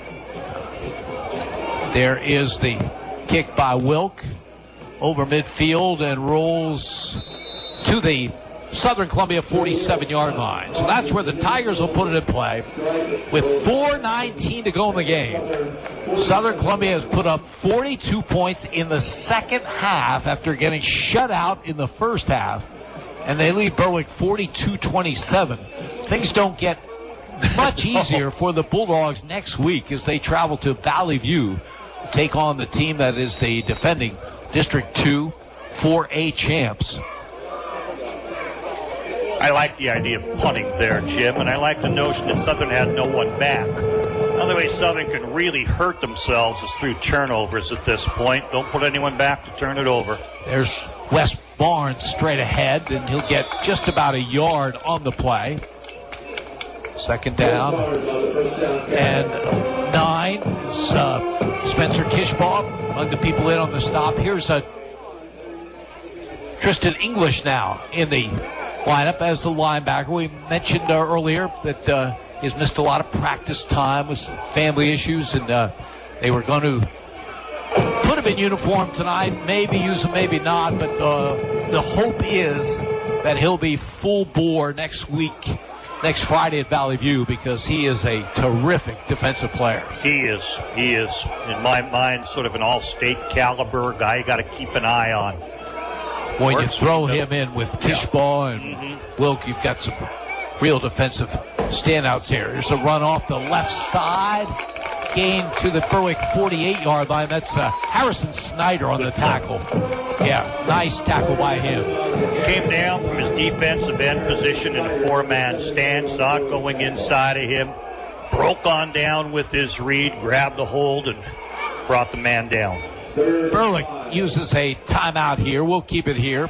It's going to bring up a 3rd down and 5 for Southern Columbia at the Bulldog 48-yard line. So it's going to be a tough opening game loss for Berwick, especially considering how things went in that opening half. But I think they're going to come away with this with enough positives for the rest of the season.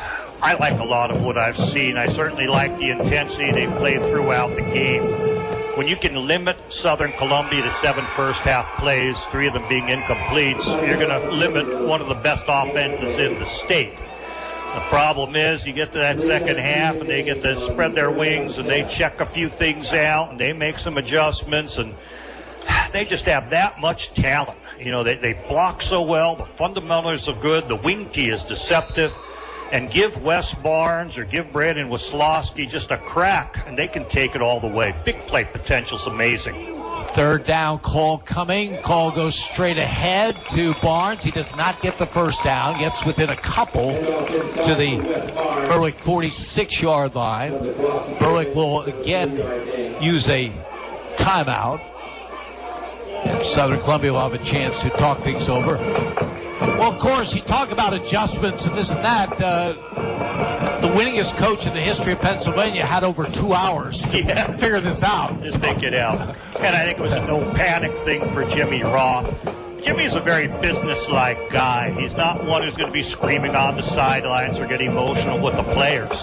He's going to logically figure out what's going wrong, why doesn't this happen. He may be, rather strict in his approach and the way he says it if they're not playing up to expectations, and I don't think he felt his team was. But he's going to logically find out how to work the wing tee, which plays are going to go. Look, guys, don't lose it. We're a team that was scoring 49 points a game last year. We can certainly come back in the second half from a 14-point deficit. And the team believes in him so much, too. So, you're on the field where George Curry had his legacy, become the all-time winningest coach in the state. And that torch gets passed on to Jimmy Roth, who he really appreciated as a coach, loved watching him and his teams. Rather fitting that in this sort of nuclear area, Southern Columbia and Berwick, to have the two greatest coaches in the state's history. Isaac Carter will punt for Southern Columbia. Not back real far, only about 8-9 yards. Expect him to kind of pooch this from that, just get it off with one step. Yeah, there's a pooch for you, about 60 yards in the air. But it was one step down to the 5-yard line. Good return by Dre Wilk as he gets out to the 27-yard line. Boy, that young man, Isaac Carter, has some foot. But you can see it's 9 yards. Just get it off. That's all we want. We don't need distance. But it's like, don't know my own strength. He just boomed it with a one-step punt. And, Southern Columbia has a very tough schedule. They're going to be in some dogfights throughout this season. And his value is just uncalculable. I mean, it just... it's almost unfair. You have Southern Columbia, the wing tee, the defense, Andy Mills calling plays, Jimmy Ross calling the offense, and then you get a kicker like this. A wealth of talent. Slot to the left side. Lonsinski under center. Back to throw. Plenty of time. Fires over the middle, incomplete. Bo Sheptok, the closest man to it. Diving attempt by Jake Tozlowski, who's playing a safety in the second half. Loudon Murphy, injured. We've not seen him in the second half. We've not seen all-state inside linebacker Garrett Garcia since the opening kickoff, and then he came in for one play. He's out with an injury, so that makes this performance even more amazing. As Berwick faces a 2nd and 10 with 2:57 to go in the game. Trips to the left side. Lonsinski fires it over the head of Bo Sheptok. Incomplete. 3rd and 10 coming up. Nice coverage by outside linebacker Gavin Krebs, who's been kind of forced into action because of the injuries, as you mentioned. They wanted to get it to the man, hope he can make the catch, break a tackle, and run. But Krebs in good position, and the ball sails a little high on Lonsinski. Yeah, some names you might not be all that familiar with, like Gavin Krebs, even Carter Madden. They're going to have to play key roles for Southern Columbia this season, and they look perfectly capable of. Brecken Reamer has seen a lot of action in the second half at cornerback, Jim. Back to throw, pass completed to Dre Wilk. Jake Hoy in on the stop at the 35-yard line, so they'll pick up about 8 on the play. 4th and 2 for Berwick with 2.5 minutes remaining. So the Bulldogs will not be punting here. No, and Southern Columbia has to look, what do they want to do? Do they want to play for the 2-yard and try to stop the first down if Berwick tries to power? Or is Berwick saying, what the heck, it's 4th down, but let's go for it all and try to break people deep. They're not going to give us much of a pass rush here. 4th down. Lonsinski, low snap, rolls right, turns the corner, is going to keep it, and gets the first down. Nicely done. Yeah. Matt Lunzinski gets over the 40 to the 42-yard line. Jake Kozlowski in on the stop. Yeah, the safety had to see it, Jim, a true free safety in this particular look, and he had his eye on the quarterback. When Lunzinski rolled right, and he could see he should be able to get the chains. That's when the safety came up to meet him, but Lunzinski able to dip that shoulder and make the yards he needed rather easily. Berwick, no timeouts remaining. 1:44 to go in the game. Slot to the left side. Lunzinski back to throw, looking long downfield for Kishbaugh. It's picked off at the 25-yard line. Wes Barnes on the return to the 45 to midfield, and he gets to the Berwick 48-yard line. So Wes Barnes with the pickoff, and Southern Columbia a couple kneel downs away from a season-opening win. It will be their 17th straight opening win of the season. You have to go back to 2005 when they lost the season opener to Shamokin, and will put Jim Roth's record in season opening games at an amazing 38-1. It is amazing. I turned the program over to Jim all those years ago and figured, he'll do well. He'll do well. No one could ever expect it to do this well. There's no way you could anticipate them. In the last 5 years now, their record is 76-1 as Blake Wise takes the snap. I'll tell you what, they're going to be all right at quarterback as well. Yeah. Blake Wise has a feel for the game. He's had some nice throws. He had some unfortunate drops in that first half. He'll be fine. And Jim Roth is really high on him as far as a student of the game, and he goes to every camp that he can go to in the summer, and he's really into being the Southern Columbia quarterback. They'll be good there. I think they'll be good in the passing game, and of course when the running game is as good as Southern's is, it certainly sets up the pass by surprise and play action. So one works with the other. You develop talent at all those positions, and when you add a talented quarterback who is a student of the game, makes the team that much better. There's the second kneel down, Jim. So this game is going to end over 4 hours after it began at 7 o'clock. It was 2 games in one. We saw a doubleheader here tonight. Berwick won the first half handily. Southern Columbia won the second half handily. Tigers had more points when it all comes to an end. As we look up on the scoreboard to our left, as the teams head to exchange handshakes, the final score, Southern Columbia 42 and Berwick 27. We'll be back with a wrap-up to this one. You're listening to Bulldogs Football on Sports Radio, HLM. S.J. Kowalski Heating and Air Conditioning sells comfort. Since 1972, S.J. Kowalski understands the importance of doing business locally. They service what they sell and take pride in customer satisfaction. S.J. Kowalski is a trained comfort specialist, a Lennox dealer, and they are Northeastern Pennsylvania's premier dealer of Mitsubishi ductless mini-split systems. S.J. Kowalski also sells and installs energy-efficient Renai water heaters and geothermal systems. Call 1-888-KOWALSKI and ask about special promotions and zero-interest financing. It won't be long before tax time rolls around, so remember to visit Michael Daddio CPA at ND Accounting and Consulting for your income tax needs. ND Accounting and Consulting handles both business and individual taxes, as well as offering a variety of accounting services, including payroll, auditing, and bookkeeping. For tax and accounting services, look for Michael Daddio CPA at ND Accounting and Consulting with 2 locations, 214 Pine Street in Berwick and 5929 Main Road in Sweet Valley. In other high school action, it's Shikellamy over Central Columbia, 21-14. That's in the fourth quarter. And we got a whole slew of final scores for you. Danville over Bloomsburg, 58-0. It was Dallas over Abington Heights, 44-13. Hazleton area over Pittston area, 47-15. Crestwood over Valley View, 20-7. Scranton over Wilkes-Barre area, 25-22. The Wilkes, Wyoming area, 48, Tunkhannon 28. That's the final score. North Pocono 20, Wyoming Valley West 13. Mount Carmel 25, North Schuylkill 17, and State College over Williamsport 14-42.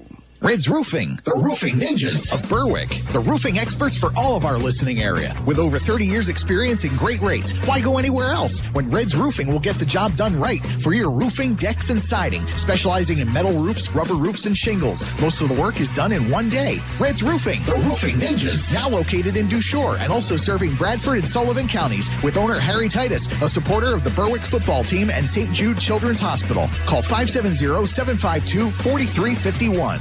The Valley Sports Leader. This is Berwick High School football coach Mike Bennett. You're listening to Bulldogs football on Sports Radio HLM. Berwick Bulldog football. WHLM Bloomsburg, WBWX Berwick. HLM. 65, a rather remarkable game here tonight. 2 games in one, if you will.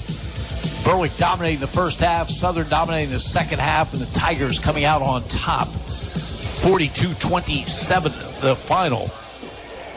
Berwick started the game with a long drive, 15 plays, used up most of the first quarter. In fact, there was just 1:47 showing on the clock when they finally had to give the ball up on downs. A key holding call probably kept them out of the end zone.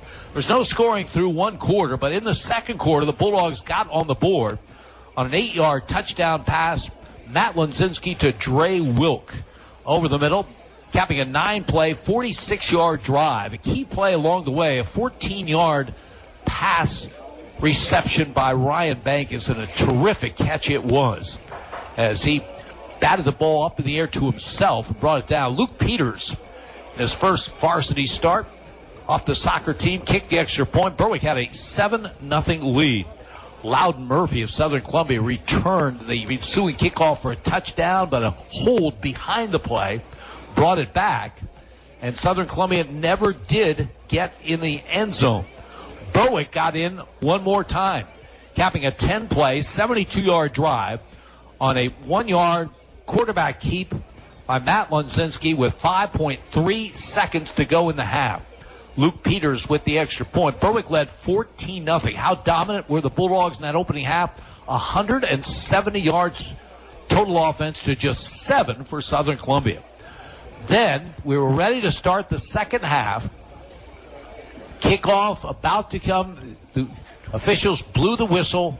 They saw lightning. And lightning means 30 minutes from the time you see lightning the first time.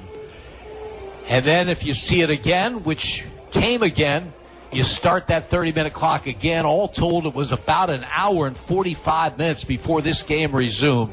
And when it did, it completely turned around. Southern Columbia took the second half kickoff and put together a 7-play, 50-yard scoring drive, capped on a 3-yard run by Carter Madden.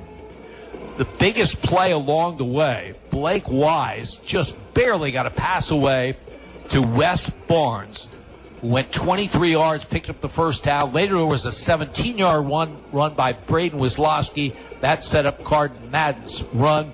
The kick by Isaac Carter, and Berwick's lead was cut to 14-7. Later that third quarter, 6:54 to go. 2-play drive. This time, 30 yards to Carter Madden.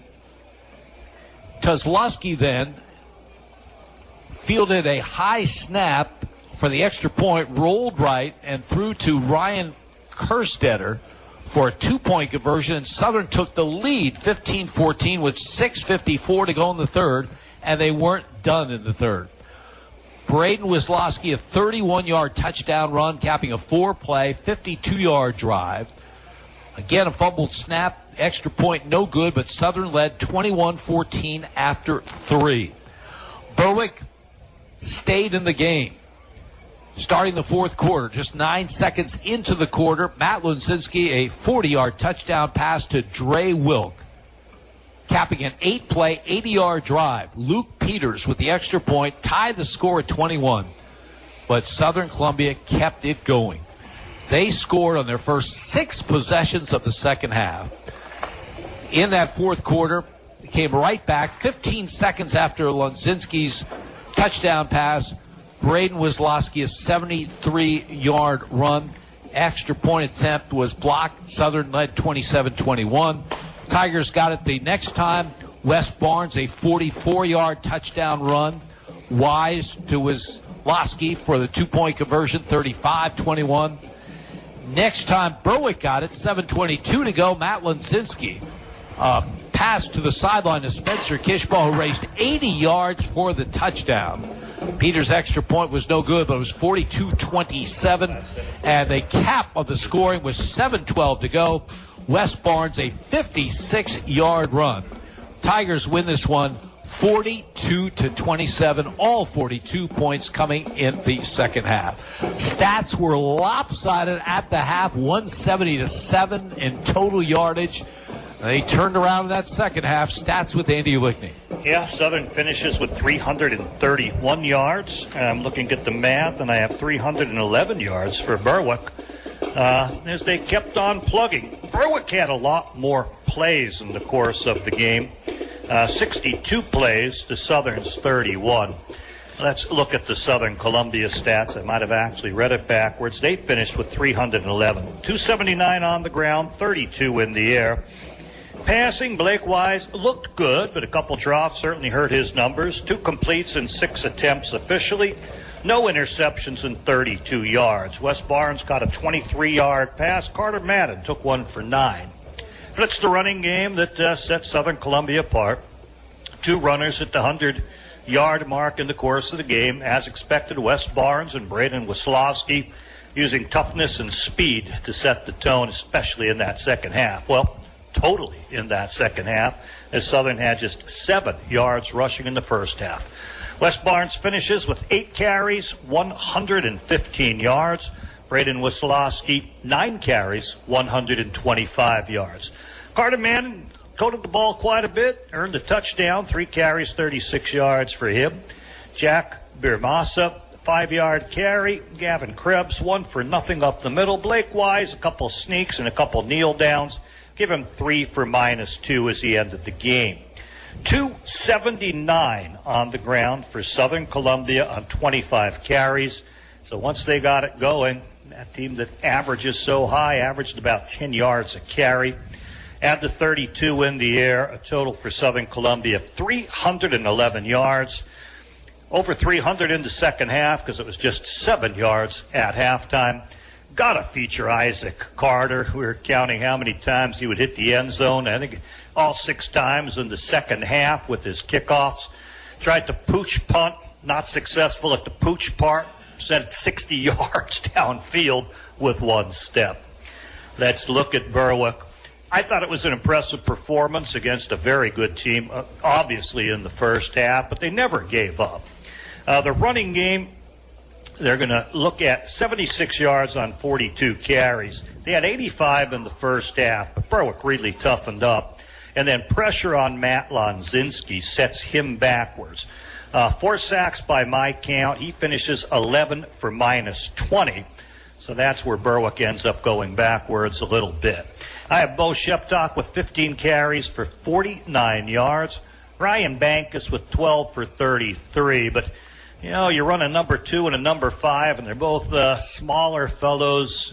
I might have mixed some carries up along the way. Check it out officially in the newspaper. Trey Wilk took a little jet sweep action. 12 yards on that. Looked good. James DeAndre, 2 carries for 2 yards for the fullback. Spencer Kishbaugh had a run that looked like it was going to be a touchdown, but then he bobbled it. It went to the ground, and while he got positive yardage, a lot of it was fumble return yardage, so they officially mark him 1 for 0 yards. A net of 76 yards in the running game on the 42 carries. That doesn't sound good, but it looked impressive at times, especially in the first half where they manhandled Southern up front. They need to get back to that and avoid getting behind where the quarterback's going to be in predictable passing downs and suffering the sacks and interceptions. For Matt Lonzinski passing, he was 5 of 5 in the first half for 85 yards. I have him finishing 12 of 20, 2 interceptions, but 255 yards. Now, throw to Spencer Kishbaugh, and he gives you an 80-yard touchdown on one of those. That certainly inflates those numbers. Spencer Kishbaugh really stands out on the high school football field, is playing a level above. 5 catches, 124 yards in the air. Dre Wilk, they threw to him a number of times. 4 catches for 66 yards for Dre Wilk. 2 touchdowns to his credit. Bo Sheptock caught a 35-yarder. Rowan Slabinski caught one for 15. And Ryan Bankus caught a 15-yarder. So a lot of yards in the air, especially with that 80-yard touchdown by Spencer Kishbaugh. Make it 255 in all. 76 on the ground. Total of 331, which surpasses Southern Columbia's 311, Jim. So strange numbers in this one. A strange game of 2 halves. But I'll tell you what, Southern Columbia, after looking down and out in the first half, the second half shows state championship potential again. Berwick impressed me. Going to nose to Berwick, taking it to them in that first half, but boy, you just can't keep that Tiger down for full game when they get their opportunities, the big play potential, the strong defense. Just a little too much for Berwick to finish it out. A remarkable game, and maybe the longest high school game we've ever done. Over 4 hours from start to finish. Great comeback by Southern Columbia. They will take a 1-0 record into their next game on the road at Shamokin on Friday night.